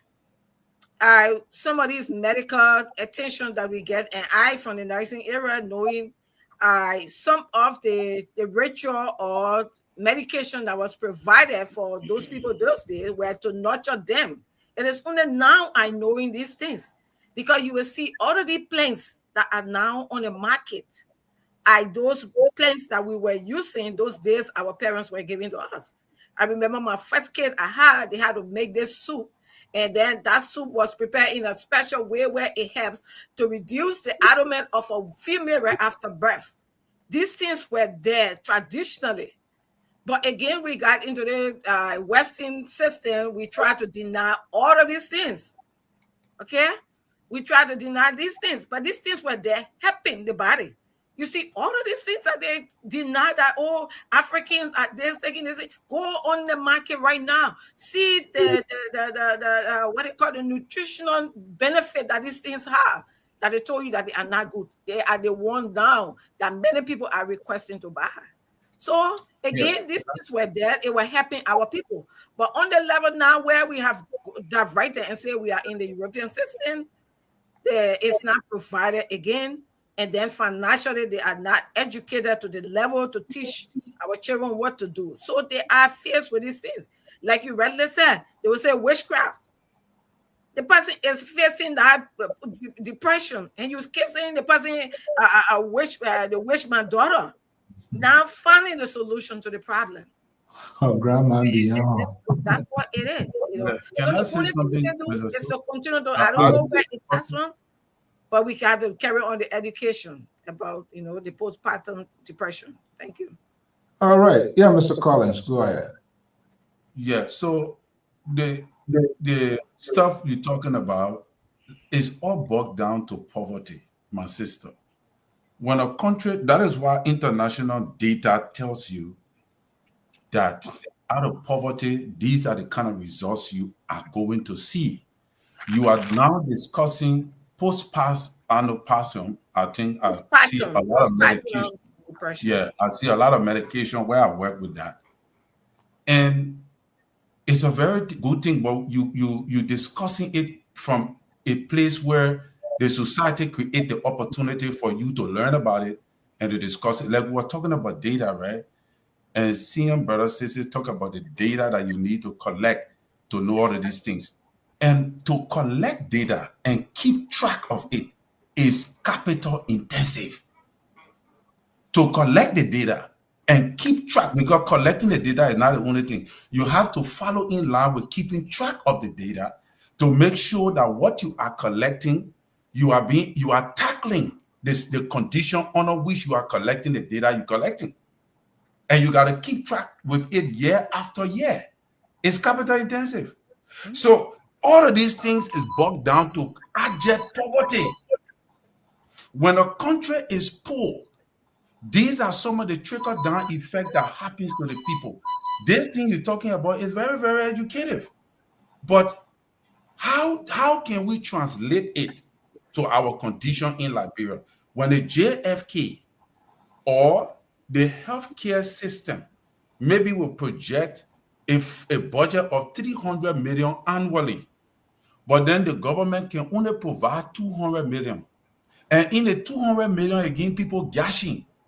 How will we expect that to have a trickle-down effect on the lives of 5 million people? When you have only one hospital, JFK, you get only JFK in the country, one referral hospital, JFK, that everybody have to go to, that's supposed to be to take care of 5 million people. Ask yourself, how many doctors do you have in Liberia that is getting paid? So even if you collect all the data that you're supposed to collect, in the meantime, you know, who's going to work on those data that you're going to collect? How many doctors? How many of them pay? There, if I'm not mistaken, the last time I checked, there were only one eye doctor in the whole country. I knew of only one eye doctor. Can you imagine? One eye doctor. So, and you know, how are we going to make this thing work for us? Even in the educational sector, you're collecting the data in the educational sector. How are you supposed to track it? How are you supposed to effectuate it? Take, for example, the other day was showing one school here in Banga. Can you tell me what kind of teacher? Okay, tell us something. What kind of teacher teaching to that school in that play? What we saw on TV here? What kind of teacher teaching to that play? Do you really think that when we collect data, we just having it on here passing around with it? That it's so hard to collect data. You're making another to say that something that's going to collect. Yeah, that's what in the Ministry of Education. In the Ministry of Education, for example, there are people paid. There's a statistician in the Ministry of Education. There's a deputy minister for vital statistics. In the Ministry of Health. But with all of these things, what is the impact it having on us? And why is it not? So I just wanted to. I'm not saying getting data we don't have it. I'm saying to impact for the data to become useful in the society, you need money. No, you don't. You already got people in positions. You already got people in position. You got deputy minister for. But then why is it not working since that making you to talk about it? Why is it not working? Let me get back. Let me get back to what it is. Guys, let's do it one at a time. We gotta we'll move on. That's my position. Okay. Can you respond quickly? 30 seconds. Let's move to Terry and the Liberal Progressive. I heard Terry talking about the collection of data is expensive. Okay. And we have these setups set in every ministry, especially the health ministry. The data is there. They are collecting data every day. You have people working. Look here, how many person a day that will work here? Sometimes if I'm working in a hospital, I have up to 15 patients or even more than that, depending on the nature. If I am working in a nursing home, I have like 35 to 40 patients, I alone. So am I going to be complaining that, oh, I have this number of patients, I can't do the work? The thing is, the person that you have to have a person who is there to supervise them, to make sure they are doing the work. You have one ministry that is, they have a high rate of employment. They go in the office and sometimes they are just sitting, waiting for the end of the month to take pay. Why don't you use them? Terry, that's another excuse. That's no excuse. What again to the word on payroll? No excuse. What again to the word on payroll is paying the people. How much you giving? If you accepted a job, it shouldn't matter. If you accepted a job, it shouldn't matter. Okay, that's what I do. Okay, guys, let's transition to something else because they're revving a little at the scripture yet. Taking us somewhere else. Okay, Liberal Progressive. Yeah. I'm not sure whether you gave an outline. Instead, you tried to gain a favor. Sadly, you did not get that favor. I don't even know what Sissy and Kotu was responding to Terry. Terry told the doctor got one eye. One eye doctor that I'm gonna worry myself for. He said the whole lot like bro. The doctor, the only eye doctor got one eye. No, I mean, I said one eye doctor, not one eye. One okay. eye doctor. In the whole country, about 5 million Well, people, let me you talk have only about one eye doctor. let me interpret it the way I see fit. Oh, No, God. but I think Mr. So for me, I truly enjoy a show like this because it gives us the opportunity. Oh, you enjoy a show like this? Oh, wow, that's great. Keto, he No, enjoys Mr. a show So, like Mr. this. So, I misspoke. I misspoke. That's not what I meant. Play the tape, Mr. So. What do you mean play the tape? That's the idiomatic expression. Exactly. Anybody that misunderstands One of the things I noticed Mr. yesterday. So, please play the tape. Let the man eat crow. Mr. So, yes, one of the things you need to watch out for. When Sissy is on this show, Terry coming up with the English that can come from the pastor, you will not believe it. You will not believe it. Yesterday, it was not easy. It like you gave him doctor. But anyway, let me say this, Mr. So I think what these people are stressing on, for me, I say it's difficult. Welcome to the club. Liberian diaspora, those of us that have been around for that long, these things are so painful. I keep saying this. None of you on this platform here, whether you're in school or not even in school, people who are watching right now, there's never been a day that you get out of your house and you drive somewhere and you see something good. You say, the thing will be good for Liberia. Every one of us go through that. The problem here are those who are supposed to be managing the affair of this country. Many of these things that I'm saying now, most people like Anthony Cassidy, and they have all gone through that. You would think he's calling himself a policy writer. You would think you would bring those things up. No, because they are not in their interest. I keep saying this. The Liberia that we're all yearning for, the government, the full government, not half, the full government gonna have to come from the diaspora. They will have to elect the government in the diaspora and say, okay, let's ship it home. That's the only way. Because once they leave from here and go over there, and you go join them, that's how we do things here. So, but when you which of course, you know, you got to get a government for you go play in there. Yeah, exactly. I'm being ridiculous. That's my name. I'm very I'm very ridiculous. So let me make my point. And so, look, this is for me. This is very serious. However, discussing Liberia keep us alive. Some of us that are we enjoy talking about it because it keep us alive. To be honest with you, look, those days where you don't have no Facebook, you don't have no cell phone and things like that. The only thing you got a picture, and somebody picture you, that meeting time. Then you're going to the meeting, you're driving, Chicago driving, Philadelphia driving, Rhode Island, New York driving, and when you go, you don't even have GPS.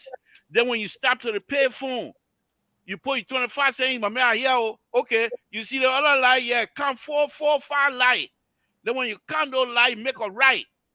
Then another 5 light, I will be there waiting for you. That's the GPS we have those days. And now one day, you say, they think I'm tired with it. Let me go sit down. No. This is the Liberia. If we will get there, it might not be our lifetime, but we will get there because many of you have the new ideas. And the ideas are brilliant. But you don't have the helping hand back to even call you to come do some pro bono work. They will not allow that because you will close your eating mouth. The rascal over there. Those are the people I'm talking about. Thank you, Mr. So. And rascal is not my word. That President Baka word, by the way. So his people are rascal? Yeah, he said that. He said those rascal we got around here will deal with them. Yeah, he said that. Who brought them? That's why you always want to tie the father of the nation onto the kind of thing. You're talking about Keto. When Keto went to Exactly. Salala. Exactly. When Kato went home the last time. In Salala. Yeah, he said, Rascal now come back again, we'll deal with him. Okay, thank you. Terry, let's hear your side. I know we kind of present. Let's hear. You were talking about the case, the arson case. Yes. Yeah, I said if the government is in a tight spot right now because Honorable Kofa his defense lawyer have changed their approach, advocating to suppress evidence, stating that the government did not have a warrant before they extracted the forms and all of that, and NSA is not authorized by law to extract, people phone or data from the phone to give it to the, to the police people. That's not a responsibility. So I think that is what he's saying, and Judge Roosevelt reserved ruling on the matter until maybe tomorrow. So I would like to see what will happen. But in my opinion, there's another twist to it too, because the prosecution is saying that these guys did not defend this in the magistrate court. They did not challenge the government position. They did not challenge the government evidence. So as a result, they don't have a standing to say that the evidence should not be admissible in court. So I'm kind of confused, and I think that the prosecution have a point, but as it stands now with the new evidence just brought in, they might likely lose that particular opportunity to allow for that evidence to be admissible, given the fact that, if it is true that they did extract the evidence prior to receiving the warrant, because the prosecution is saying, the defense lawyers are saying that the only thing on the paper was, I think, they applied for it, and it just said January 5th. There was nothing January 2025. There was nothing stipulated as regarding whether if it were authorized or not. So they have a strong case, and if the government is not careful, they could be dilly-dallying into something that will be very, very, very, very weak from their position. Okay, quickly here, who has a point to share with Terry's argument? Yeah. So, go ahead, Walter. Go ahead. So Terry, the thing about it is, I think the government is rushing to flex her muscles to push other opposition political leaders around, and they're doing it and making a lot of mistakes. But I would not be surprised if the court will rule in favor of the prosecutor. I will not be surprised because the justice system is like that in our country. But if you were in a very robust country, where the law is the law, you will see that what the defense is putting forth will be a valid point, regardless whether the advocate in the prior court or not. You can't do that. You got an agency that is not responsible to investigate people, to interrogate them, and they have been accused of torturing to extract information. And we know our country, when it comes to that, people were tortured to lie on themselves, and they got killed during the war. So Liberian people, we know if you have those things happening, there's a possibility that all kinds of other things will follow. So I'm not too sure how the government going to handle this case, but to save face is for this government to just drop these charges and open a new page and let Liberian people move on, because they got no evidence of the people they have accused. You got no evidence. You talk about geo whatever thing you have. You took a picture of an area and putting people in the office of this person. You go and tap other people's phone and get a recording from there that make absolutely no sense. that did not even connect anything about let's burn the capital down, and those are evidence you want to use on these people. I just think the government, I don't know whether the investigator did a good job or the agent did a good job, but I think they did a very bad job, and it makes the government to look very bad. This case will also show in the State Department report about our system of governance when it comes to the law aspect, if they are not careful. Okay, all right. So, Bankia, on a point now, there was something you were talking about, Keto, I before. wanted to touch on that State Department study for you 1 second. Since the spokesman for the State Department finished speaking. Look, hold on. You're talking out on nothing. You finished with your second trying to intervene. Look, when Keto there come here and try to make these things more political than already is a problem. You're telling us the reason why Magay was telling you say they sanction me and store you coming to court. You ain't sending me to court to clear need today still living on that burden. That you're saying that this government should allow Kofa to live on that burden. Yes, they will just leave it and will go so quick and continuously accuse this man and his children for generations to come that their father was involved in burning the capital. Shame on you. I think the easiest thing you could have said was to say, let them go to court. We'll see the evidence. And since they didn't do a good enough job, according to you, in collecting the evidence, then they will be found not guilty. And this man and everybody that was accused can walk free there with their head double for everything. I think what job we are saying we all related. Thank you. Leave it now. Coming to do it. Anytime you accuse somebody, they deserve their day in court. These people should go to court. If the evidence is flimsy, like you said, the world will see it. Thank you for taking my time. Let me come out to you too. My man, you're talking at the end of somebody. Let me tell you, you don't want to into my team. I got it. No, you talk. I'm trying to discuss the I mean, we're kind of like to Terry's point, Terry. The issue that the magistrate considered was reasonable grounds, right, to warrant the proceeding to move forward, for prosecutor to move forward. So it was reasonable ground. It's not about what it was not beyond reasonable doubt. It's just, is there a preponderance of evidence that this case could go forward? And even in there, the defense lawyer contested the admissibility of some of these evidences and stuff. So now they get to go to criminal court A, where they get to challenge everything that Keto talking about. He doesn't believe in geolocating, which the man is not a mathematician or a scientist, so will not argue that part. But there is a science to it, and they can lay it out for the world to see it. Right? For me, I think they should go to court. I think Kofa deserves a day in court, and if the government decides to put its thumb on the scale, everybody else will see it. Okay. Well, 9:54. So, yeah, make a respond, then I will. I think Sheem is more on. I think Sheem is more on the mathematician for pointing Sheem towards me, because a government that implicating people on false charges, on false accusation, you understand me? And you cannot see that, and you telling me, yeah, that I'm not telling that geospacing is not real. Bro, I'm a math student. I'm a math student too. What I'm telling you, but the piece they put in there, but geo, whatever. Math student, ain't mean nothing. Brother, you just relax, but you don't know my ability. I don't come and preach about it. Just relax about that. Now you were talking, you were making fun of the geospatial location thing, making fun of it. I was saying, like, because the geospatial location, it has what the government put up is fiasco.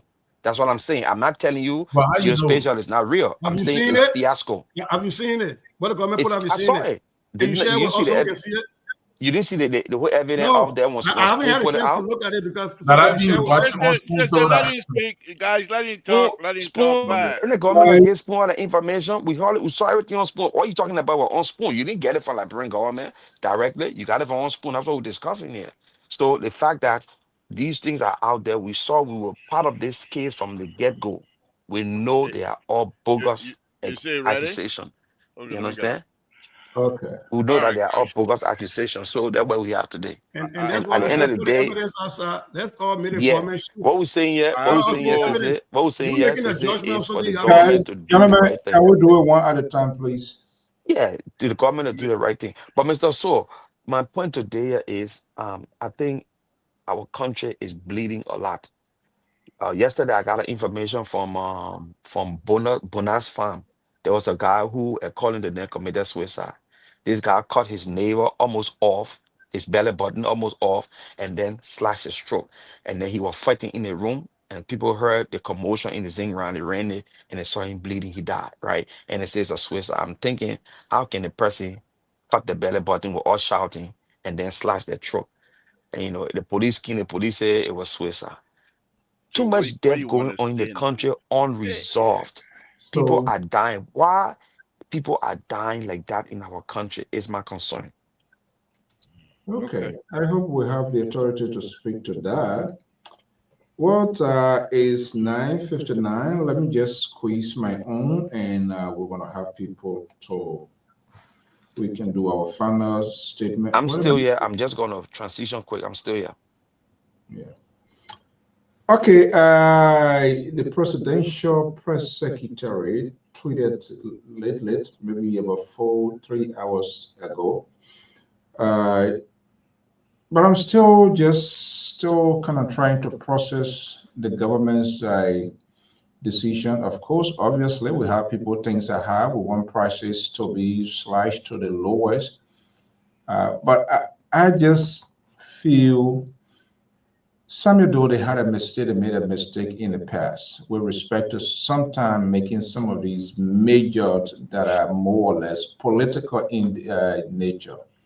When it comes to ride, transportation, many of you guys can remember 1985, 84, when there used to be this strike.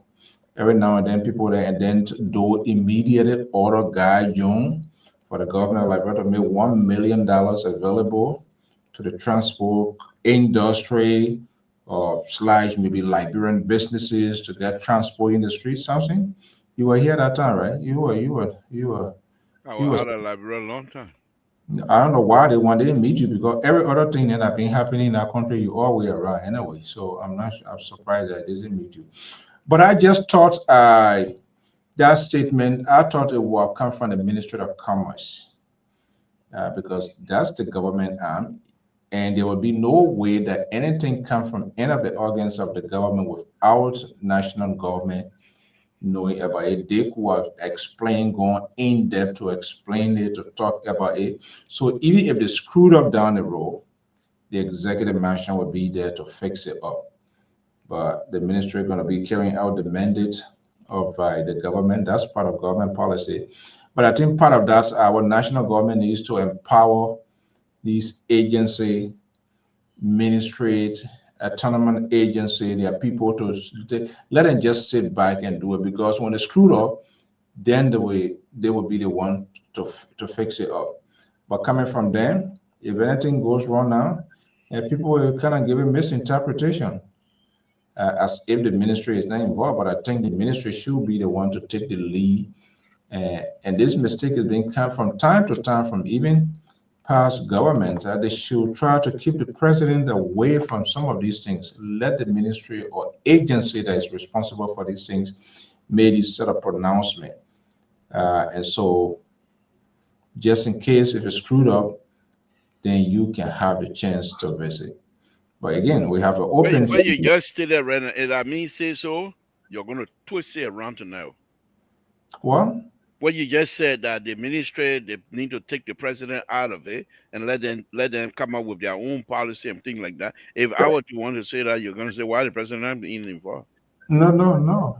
You know that you don't Right. always say that, and you always take those. You always say the people, and I will always ask you who the people. Because what I'm saying Uh-huh. is, Uh-huh. like look at the Ministry of Information, Okay. the Liberian Broadcasting Corporation, Liberian New Agency. Most of these major people, they are not making the news for the government of the Republic of Liberia. And people may not understand it. They think like people just do not like the government because they are not doing, they are not giving, they are not forcing the message, they are not enforcing the message of national government.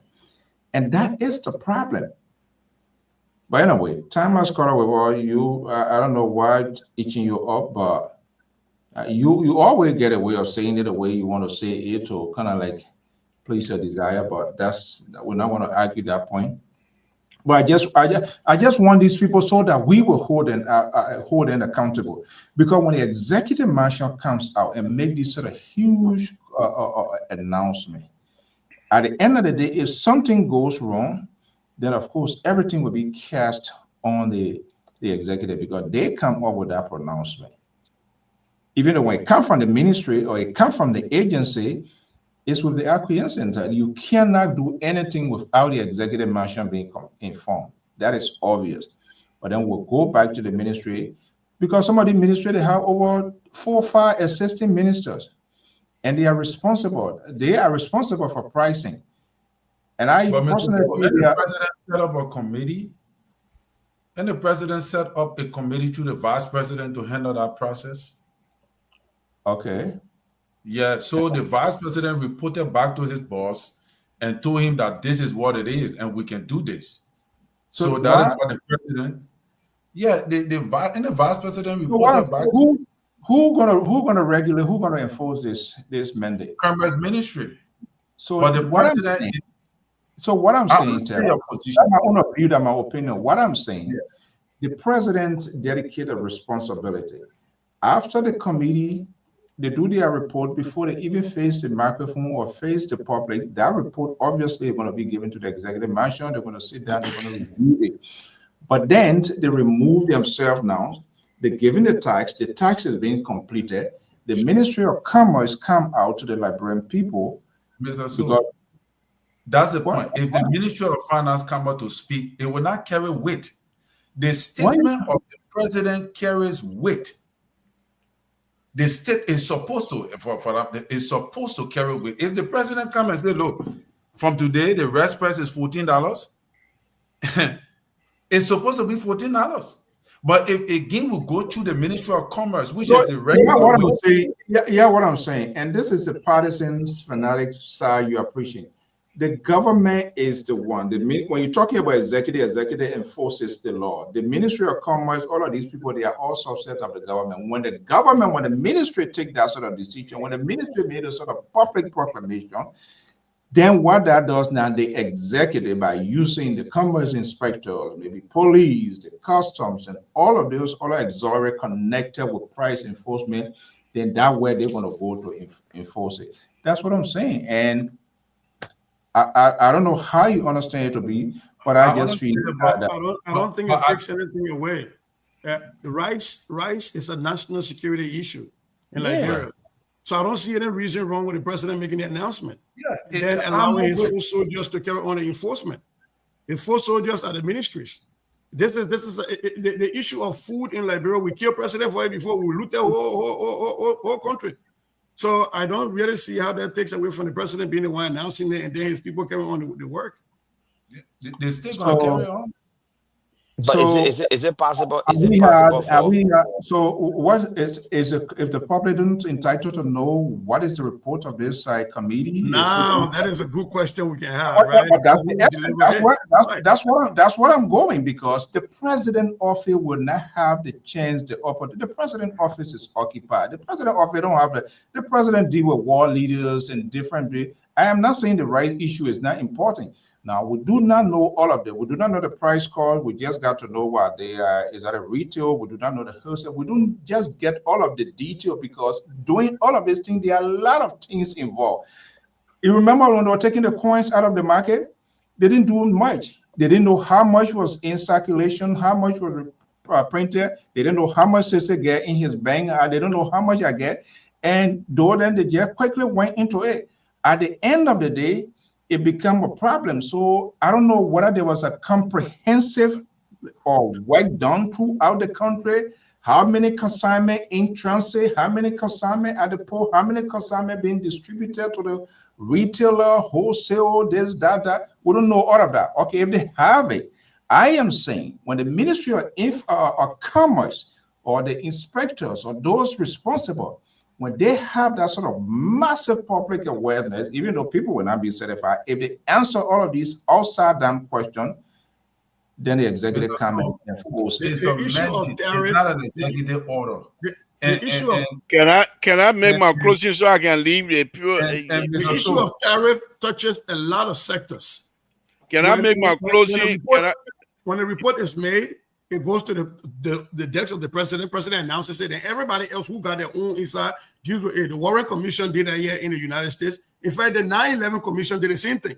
Before then, it started breaking out into, okay, justice is responsible for this part, and everybody is responsible for their part. So I really don't see the president talking about it does not take away the fact that we can still ask a question, and they can tell you go to Commerce Ministry for your answer. It still doesn't take anything away. Can I do my closing? Because it passed my bedtime.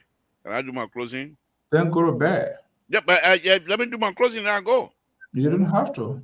Mr. So why you want to restrict me as though I'm some? I am the board chair. You can't just throw me around like that. Let me do my closing. But this is not a liberal show. Listen, you come back again tonight. It appears that you want to come in. Let me release the other report. Then tell enough for your position, but you say no. That other report you bring it again at trouble. Let it out. Let it out. You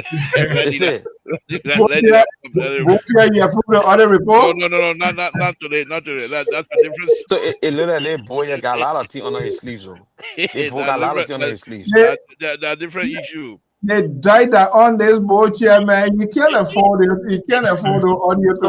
So he got recording. He got recording on him. Then he got all the issue on him. You get recording everywhere. Man, I can't get recording. Then I'm sorry for you. The bullshit. Okay. Mr. So, thank you very much, gentlemen, Sissy, Terry, and Carter. One thing I admire about you guys specifically, when I was about your age, you won't catch me talking about laboratory. They are somewhere football business. But to take you work, and after work, you come and talk about Liberian issue, you're not going to get paid. That means you are highly, highly invested emotionally, financially, and everything else into Liberia. And this is why sometimes I feel bad for our country. Because if these people that are leading the country, if they are not leading with a jealous mind, with an envious mind, and try to tap in to the Liberian diaspora, they will do well. The same way when they run around politics, they come running here for money. But I don't understand what they Liberian diaspora. They're not the same Liberian diaspora living occupying positions. So what's the difference? But when they get there, here's the thing. When they get there, they don't want you to see. Would you make the president so you go fix it? Let him go to a conference where they bring in DC. No, that conference power. I will call the UNA president. And you can't call your friend Anthony Cassidy now to go tell us. But anyway, besides that, it's a wonderful show, Mr. So. I'm back fully with all the amenity that comes with a board chair, and just speak freely and make sure that the CEO does his work correctly, and we will monitor everything else and take record. We have a binder on the CEO that will continue to stack in terms of information and everything else. And I will say thank you very much and good night to all of you. Good night. Why are you Stay on the set. We got something to say to you. Don't just say and walk away. Why are you finding? You know. I will say again. Since they broke the main building down. Listen. He has never been a scene. I'm serious. He has never. When was the last time you saw water cutter here? You see me selling Sakimo tree iron core. We burn a tree into coal. We're selling it. No, this thing is really. And the last time they went over there to sacrifice. Then they went to give. Now you the one sorry for. Yeah. Avin Wizard is the one really feeling it. He bent on our ground more than 3 times. Avin Wizard. They can't different. They went and pray to the tree. Mr. Liberal political guru want to be celebrity. Let me just correct myself real quick. I want to make that correction because there's a public television, or we got 6 eye doctors in Liberia known as ophthalmologist. He coming with So one let eye me make missing. that correction openly before we leave. All of they get to got- eyeball. How many eyeball they got? What leave my own? They got Don't correct four. my own. They Don't got correct four. don't Come here correct with my tabula own. rasa. He said, oh, they got one eye doctor. Don't correct. Let me speak my own. But I since 2021, before the time I'm talking about, yeah, that only job one. your time. That job What your kind time. of ad that talking keep who say eyeball? Why they get one eyeball? Oh my God. Guys, thank you. Yo, so Mr. Okay, So, please send my email address to the laborer. The laborer deliberately ignore or deleted my email address. I got to call him when he on a show to interrupt him to send me the link. That's not fair. His action is deliberate, it's a ploy, it's meant, it's on purpose. He said it to me, and I have that on record. I want you to play that My hand was recording. not inside. CEO, my hand was not inside. I hope you can see my two hands. He told me he told me you utter the prayer, you ordain his actions. You ordain all his actions. The only But you person see, that you leave out before the show begin, I can be there. Well, I didn't put finger in his throat. He said it. So he said every time he takes a decision, he seeks your my two prayer. hands are my two hands are up. My two hands are up. So, Mr. So, I don't know. I want us to invite the Yola president just before I'm this going convention. to invite him. I've already extended invitation. He was here in Sacramento. I extended invitation to him, and we will talk about it, and we'll bring him on. Let him be a vice president also, who's also now CMC political director or some kind of leadership. This is so sad. The vice president now has been appointed by CMC as the women's wing chair. From vice president. From ANC to CMC, from CMC, the another one. This is somebody calling it helping verb. But Mr. So which party you joining now? Is it helping ANC? Eventually I will decide. My head inside the wall. I just say. The day you see any of the potential candidates, the day you see them appear here in an exclusive, then I have an insight of making decisions. I'm not going to be here, and we will warn them. We will be here and warn them. We will warn them not to even venture around you because you've already taken. Nobody gonna take you. They're not free agent. No, free agent. LPR is a again. And why you don't want me to? You know who wants to suffer for a fight? You know what it means to be a. Who's that party here? Who? Who's that party here? You better go outside. Yeah. I happen to say a pepper. I just say party here. Who's the headquarters? You're telling me to hold my heart. You're telling me to hold my heart. The labor they are providing consultancy, they're getting their own thing. Control then yeah, all of them getting their the labor get something before they kick off for all ERBC. You can't secret. I want to move you. The man tell you. Yeah, the way Lobo and Noah Gazing kick out. It was that you say. I said, you tell your no. They won't be independent. They won't be One thing the old man is doing and he has done is any politician, anybody who fails to keep his ally in place is dangerous. And that was a big mistake by George Weah.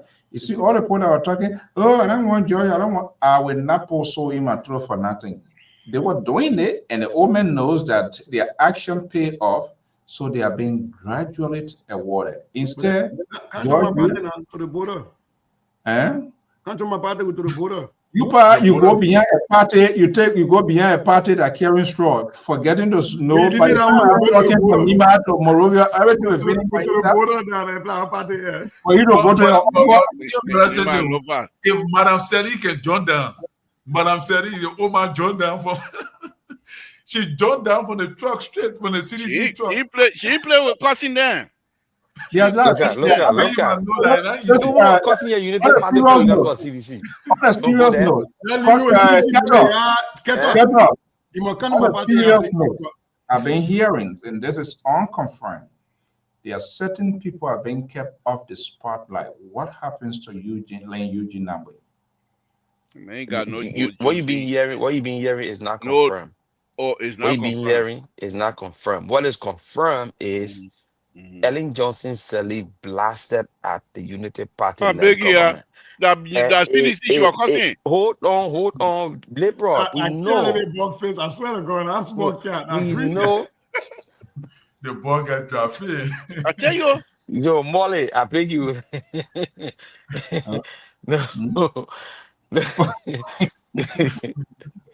You saw it.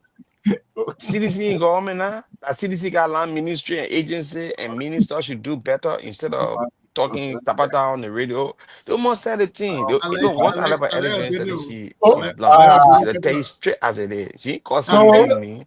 Breaking news. I just say you're not there, but Liberal is the one that is Liberal Uncle Gabriel Xavier did it on yourself.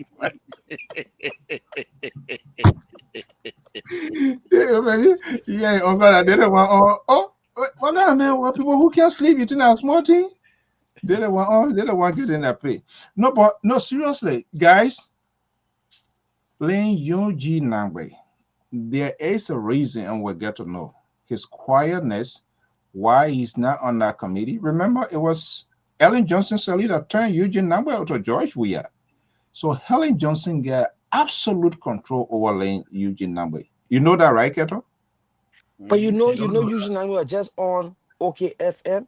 Eugene Nambwe, the one that revealed that there will be a groundbreaking ceremony on the 17th. Eugene Nambwe is on the committee. We ground you're breaking again. My man, we broke ground. You said our earthquake, and we saw evidence of the earthquake. No. We gave her credit. We didn't know that Claudia has the CEO. I'm trying to start questioning the CEO here now. I'm trying to start questioning the CEO. The CEO, I try to start questioning him. You uncover something. You want to tell us something you uncover.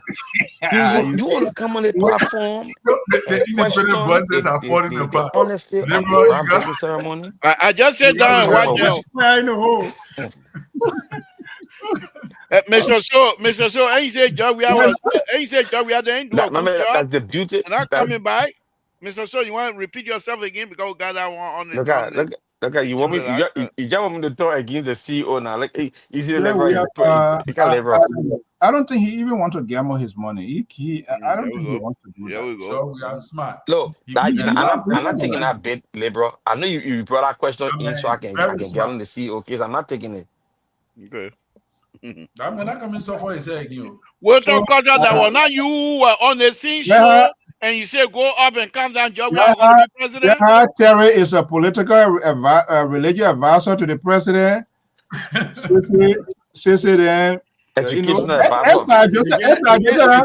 Again, I think they can share even the public records they can share with me because my own policy. I don't care what happened at your uncle. When you speak that Cholo, everything will be okay. So no, but the man Cholo that gives you. The man is solo. What is different from Loma from Gili? What is different from Foya to Bodo Vanyama? The thing I'm looking at right now is that whole Unity Party together my uncle. The men get plenty of men keeping do. Right now, looking outside, just like God going down, get my way to PAP. And again, maybe global chairman, I can be cussing too. And all that required to be global chairman, I will cuss him on the show. I'm easy that thing. My man is the chairman now. Atma Sirleaf, he's a chairman. But say I come and be I come in for something to trade. Let me say there's something about Sir Joseph. So when Sir Joseph was here about 2 years. About 2 years ago, right? He was here in Sacramento. I listen to this. I told him Sir Joseph has some serious contact in America that people don't know about. I told him there's a city down not too far from here called Grass Valley. I took him over there. Those ex-medical doctors You know what they do when they leave, when they retire? They have several white houses where they keep all the medical bed, equipment, all those things. And then the side just have contact with those people. So when I took in there, they were talking about shipping, doing a whole ship to have 4 or 5 container, not barrel, container. And so when Sir Joseph come here and get those things there, people are seriously supporting Sir Joseph. So that CDC, that your thing you're doing, that you missed the mark. Is Sir Joseph ready? People in his country that will support him, that are not Liberians. We really think that Joseph can win national election in Liberia. Now say country, national. How many countries can Joseph really win? You don't have to win. He wins a little bit, then he will collaborate with the government. What side is offer? I mean, contrary he get it. I'm not sure whether he really want to be a president. I see this as a big political ploy to dismantle and undercut anything coming from CDC. Yeah, just like a Solomon George then. They feel way up. Look at how far the man went the fish market and boy party headquarters, not far from the former CDC headquarters, a party headquarters. That's a strategic position. Last minute to Sir Joseph was the chief financial to CDC. Even despite he been pushed aside for all of these years, I mean, no, but CDC, when they get $1 million, they take it to Jamaica. All their money, they take it to Jamaica. That Jamaica holding the money. The other woman, so cover attacking always come from other. The people want to restrict Mane from enjoying himself. Mane is not going to suffer himself again for 6 years. And when he doesn't go like that, and when he doesn't Mane want to enjoy himself. The man want to enjoy life. The man want to put that man in the bus. Be holding him, people be behind him walking, then they be hiding him, you won't go places, you're restricting him. The man will be able to guys, our guys. I don't know. I know you're gonna be a tough some of you, but we're gonna be doing. I want to be doing some early morning broadcasts. That's another way of creating connection. Who give you information now? What you mean early morning? Early morning on what day? One-on-one with the CEO. What? I mean, we're gonna be having. What date? What is your date? What's your date that the board is not quite aware of? What date? You know. This board that is unable to find fundings for this network. That's not an issue. What day you have in mind? So, Terry, the executive director is considering you as the principal deputy. Yes. As a principal deputy. Like a man and I run away from you, that Terry coming to no.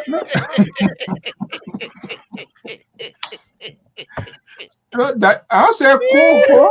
I'm not thinking this is more or less a higher position. I said I'm not talking about program co-host. Okay. Terry is occupying he will be occupying an administrative position.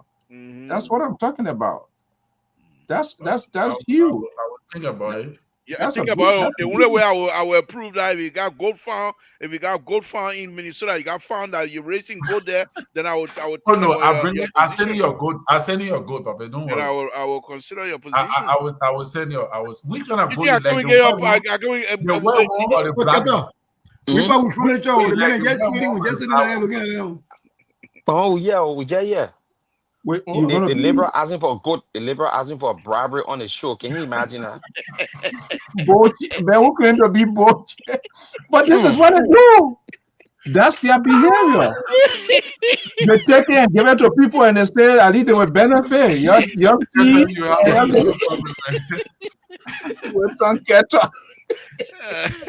Wow, this one is really caught. You think I'm gonna go get a position of another? That my girl here, when I take your go and eat it that wrong, and when you must have a librarian, I eat your go there about it. Oh, yeah, goodness. Yeah, but on a serious note, for those that will have the time, and we'll be connecting with the team. Twice a week. So, yeah, I mean, so it'll be like late, maybe the 1 o'clock, 3. I don't know, whatever time. We're gonna see how it works. military job not that important, man. Change the job and take different one that will work with the schedule. My man, senior brothers, I'm not like you, my man. I'm a hustler. I'm not like you. You establish Yeah, the They man. were paying time in the check. The man say you're a consultant. The man say you're a consultant. You're a pastor. They're not paying time, eh? They're not paying offering. I'm not collecting. You see that the problem? Breakable then said he wanted to farm a church so he can be paying some time. I have not given him the address. So at least, you know, maybe I will send the address already. I told you, say. Breakable money right now. The man say he promised 2,000 dead blood. I want trying to be right now for the new party. So the money going to the dead blood. I can't believe Walter Carter agreed to pay money to CDC to build buildings. That is unbelievable. Keto, you pay money? The liberal. Yeah. You Keto, hold on 1 second. Me, I let her hear from that. Keto, okay. You're collecting money again? Can't call you your part of turn. CDC? Never plus $1,000. Yeah, what he said? He's asking you whether you part of CDC before you talk to you.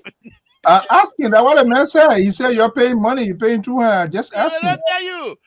He'll not tell you. So actually, Keto paying $1,000. Keto is promising $1,000. This is sad. I promised the people 20 bags of cement, but I'm going to Brooklyn Park Home Depot parking lot. No, that's serious. Man, that structure will be erected. Oh, here we go. You paying money? The man got money that day you say he'll be right there. You didn't man talking about that structure will be erected. Yeah. My man, I plead the fifth. I ain't gonna. Now on the show, I heard you promise the $1,000 on the show. I heard you get there and place $1,000. They had a show. They're not everywhere. The day they broke the building down. That same night. All over the world. Yeah, I want to show down there. Remember what you're talking about? I can follow all your show there. They promised $1,000. They were pledging. Big I time. pledged $75,000. To tell you that we are sharing, former we are sharing seditions. There are people who are credible and they make good on their promises. They love the party. They love the leader. So they will do what they got to do. I pledged on the 5,000 do coin. That's sad. All right. What make it sad? CEO. What make it sad? I think that should have been done a long time. Now when you are evicted, disgraced, it destroy your vision. You know, so there's a saying, CEO. It's just a saying. It's not how the man fall down that defines. You know what they will do to you? You fall down, you fall down. You fall down. No. How he gets up. How he gets up. After you finish building it, you'll find electricity. Then they send Mary Brown, you cut your light. Let me tell you, the most loyal tribe in Liberia is the people from Lofa County. Mary Brown, cut your light. I tell you, I will know. If Sir Joseph Mr. So was still in that party by now, Sir Joseph was going to be one of the first person that would have broken ground on that party. I would say the most loyal tribe in Liberia. It was the most loyal tribe in Liberia that let me just tell you. But Sir Joseph never needed George Weah. George Weah was the one that, but they don't just know. George Weah is the one that needed Sir Joseph. Sir Joseph really never. Sir Joseph vote helps elevate to bring out George Weah vote for most of our country. Do you know if you want to be honest, you say yes. I moved with him. I saw some of his campaign. I get the videos.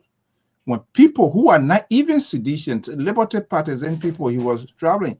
But sir, he's a very nice guy, to be honest. He's one of the, and that's where I have apprehensive because of that sort of being too nice, whether he can be president. I don't think he really wants to be president, but he wants to prove to CDC. Right.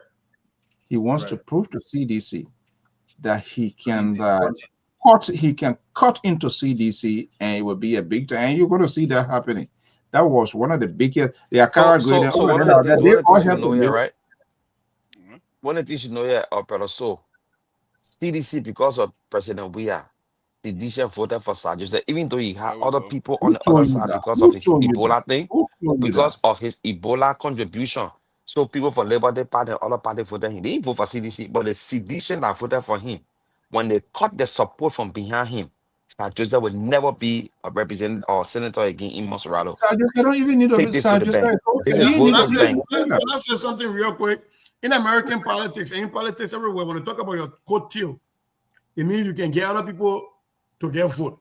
So the people use Donald Trump coat tail because they know they will get vote because of Donald Trump. And the way you determine that is the person that get the most vote. How can you say George Weah is responsible for Joseph got more votes than George Weah? Mm-hmm. Mr. So just said it here. Mr. So said there were people from Liberty Party, Unity Party that's that the voted for point. Sir And Joseph so, because of and the so good you way can't, for and so Ebola. there were So even now I come in now, brother. I come in now. So the people that voted for CDC, George, we are in Monserrato County, are the same people that voted for Sir Joseph, plus his additional people that came from Osa. Cut the Then people that he voted got- for George he Weah got away from voted. Sir Joseph. Tell me what Sir Here's Joseph the will be. thing. Here's the thing. You're assuming that the CDC vote that Sir Joseph got was not what he worked for. They were disenchanted seditions. How sure are you that Sir Joseph didn't bring those people, those disenchanted seditions for Right. Joe Weah and tell them say, forgive them, man. Y'all look at me for Joe Weah. That Joe Weah even got votes. How sure are you? How sure are you that he did it? I'm telling you. Joe And Weah got votes for maybe I need to put that. I need to find that video. The Zubatan, whatever other places, people were shouting out loud. If you come here to tell us, I mean, and that's as you begin to see the boldness of Liberia. That's part of Liberians. That's part of CDC was in authority, and CDC was very kind of like that. But there was a lot of disenchanted sedition. You see what Joseph Boyka is doing now? People who the Zakama, the other guy from Maryland, the former chairman, the Solo, I mean, and the other man here, the one who called a Rasta here after CDC something. The BM. BM. I don't know about he being BM. Hey man, this one from ANC. Later on went to ANC. Sister man from Baltimore, yeah. That what you need, man. From Canada, right?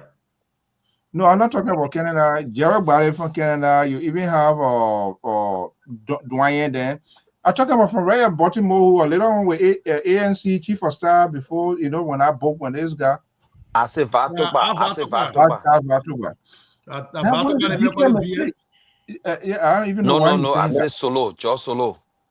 Well, I said George Solo. I said after he funded Joe Weah or before he funded Joe Weah? He funded Joe Weah. You really know George Solo. And this is where he the boycott. This is where did he fund George Weah? Yes. Did he fund George Weah? Yes. So did he become a BM? Do you really know George Solo? Yeah, did he become a BM before that or after that? No, you don't. Okay. Well, Joe Weah was doing know George Solo. I was supporting. But it was just somebody from America just called. One thing, brother, somebody from you follow the news. Brother, all right, you guys. didn't follow the news recently on Spoon. I'll see you. The guy that came up. All right, guys. Who talking about see what people in got about George Solo? We're watching and see how this whole thing ends up. Okay, Mr. Collins, Cato, thank you so much to all our viewers. Hey, folks, who want to thank you so much. Sometime after the program, we just got to kill it up. But again, on a serious note, if you are a follower of LPR, both here in the USA and inside Liberia, part of how you can support us is if you have a function, so we just don't want to ask for something free. It can be weddings, graduations. We go to places and we kind of showcase and tell your success story. You have a business, you can let us know. We can play those commercials and all of that. So just let us know. The number now is 781-363-5939. I'm still finding it difficult to get even used to this number here. It's our number. Reach out to us. If you have a function in Liberia, you need a coverage, let us know. We're going to cover it. Georgie, thank you so much for always being here. Clarence Davis and all of the great people. You always keep us thank you, going to Weirdo. Thank you. And again, if you want to be beyond you want to be a contributor, you want to be an analyst here, there are things that you can have. You have a lot of value. Emma Sanon from UK this early morning. Let us know here. We can always share the link with you and we can have this conversation. I think the time has come for us to decrease the anxiety of our people by really. I don't believe, I'm not one of those who want to worry about 2020 now. What happens before 2020 now? There are challenges, there are issues, there are problems, there are things that we need to find solution for so that we can even better move into 2020 now. And those issues must be addressed, those issues must be talked about, there must be reform on this issue for good governance. And that's why we need to be having this conversation. And let's forget about 2029. Nyombi Kanga and what his name, Besonga, tape this and that, all the kind of things. These are just political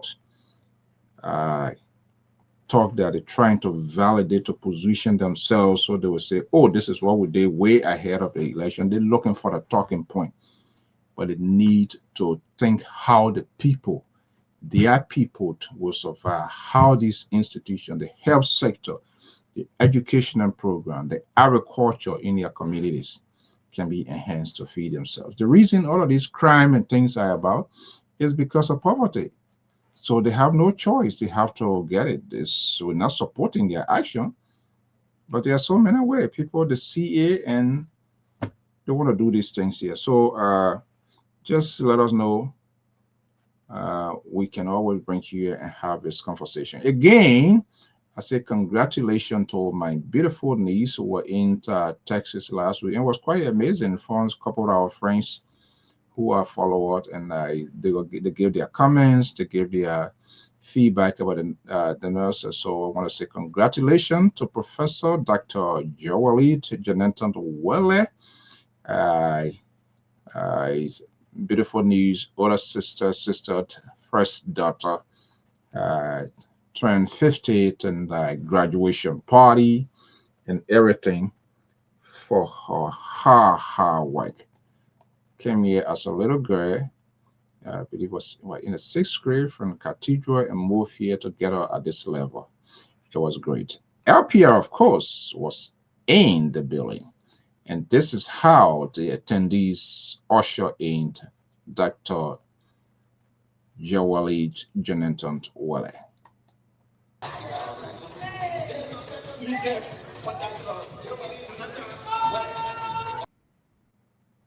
Oh, what did I do with this? Now, let me see.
All right, that was all right. That during the program, and she was usher in, and so that's how it looks like. I want to say congratulations, Joel, for your hard work and for all what you did to get you to that level. Until then, folks, have a pleasant evening.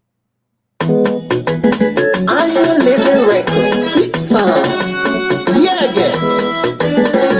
Oh, in Basel, you don't wait. 2 5 power. You them on when you are them on when. One of them continue let you say. You are the brand. Do a can yes on them. What's up? Yeah, my attack more on my year. My attack more on my year. My attack more on my year. My attack more on my year. Oh, my attack more on my year. See the power, say, oh, like you. My young young is a lover. I'm going to see you go and say, my young one is a young. Yes, sir, for my young. So just say, oh, Aye trouble, aye zai. Mano sai do nyoba aye kweyo. Moje trawo ganyo, mo try ye bo aiba. Oye be ye be.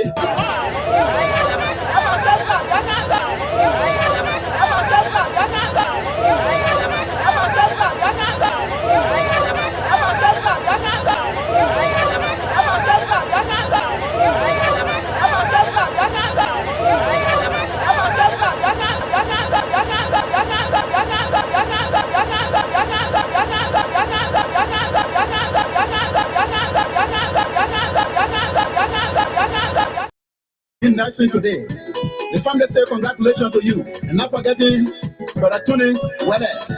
About part two, they could be up waking. That they Helena Pau, my said they brought Allen, Jaretta Corner, Raw Allen, Yapolu, Mother Delia So, in Raw Allen, Madio, and not forgetting the graduate father, Mr. John Carroll.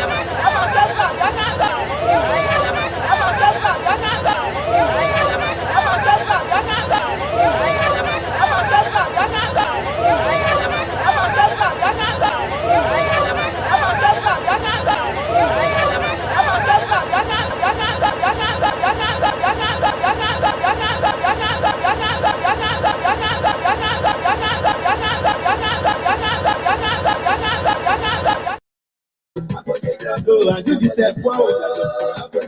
Now rich and girl, she is the cousin. And not forgetting Shadi in Denver, Colorado.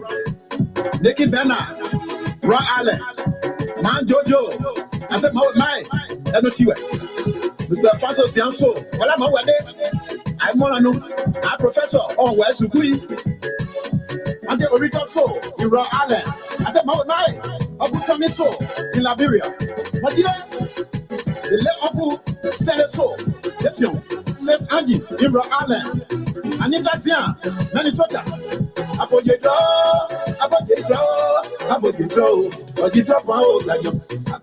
Donetta Way.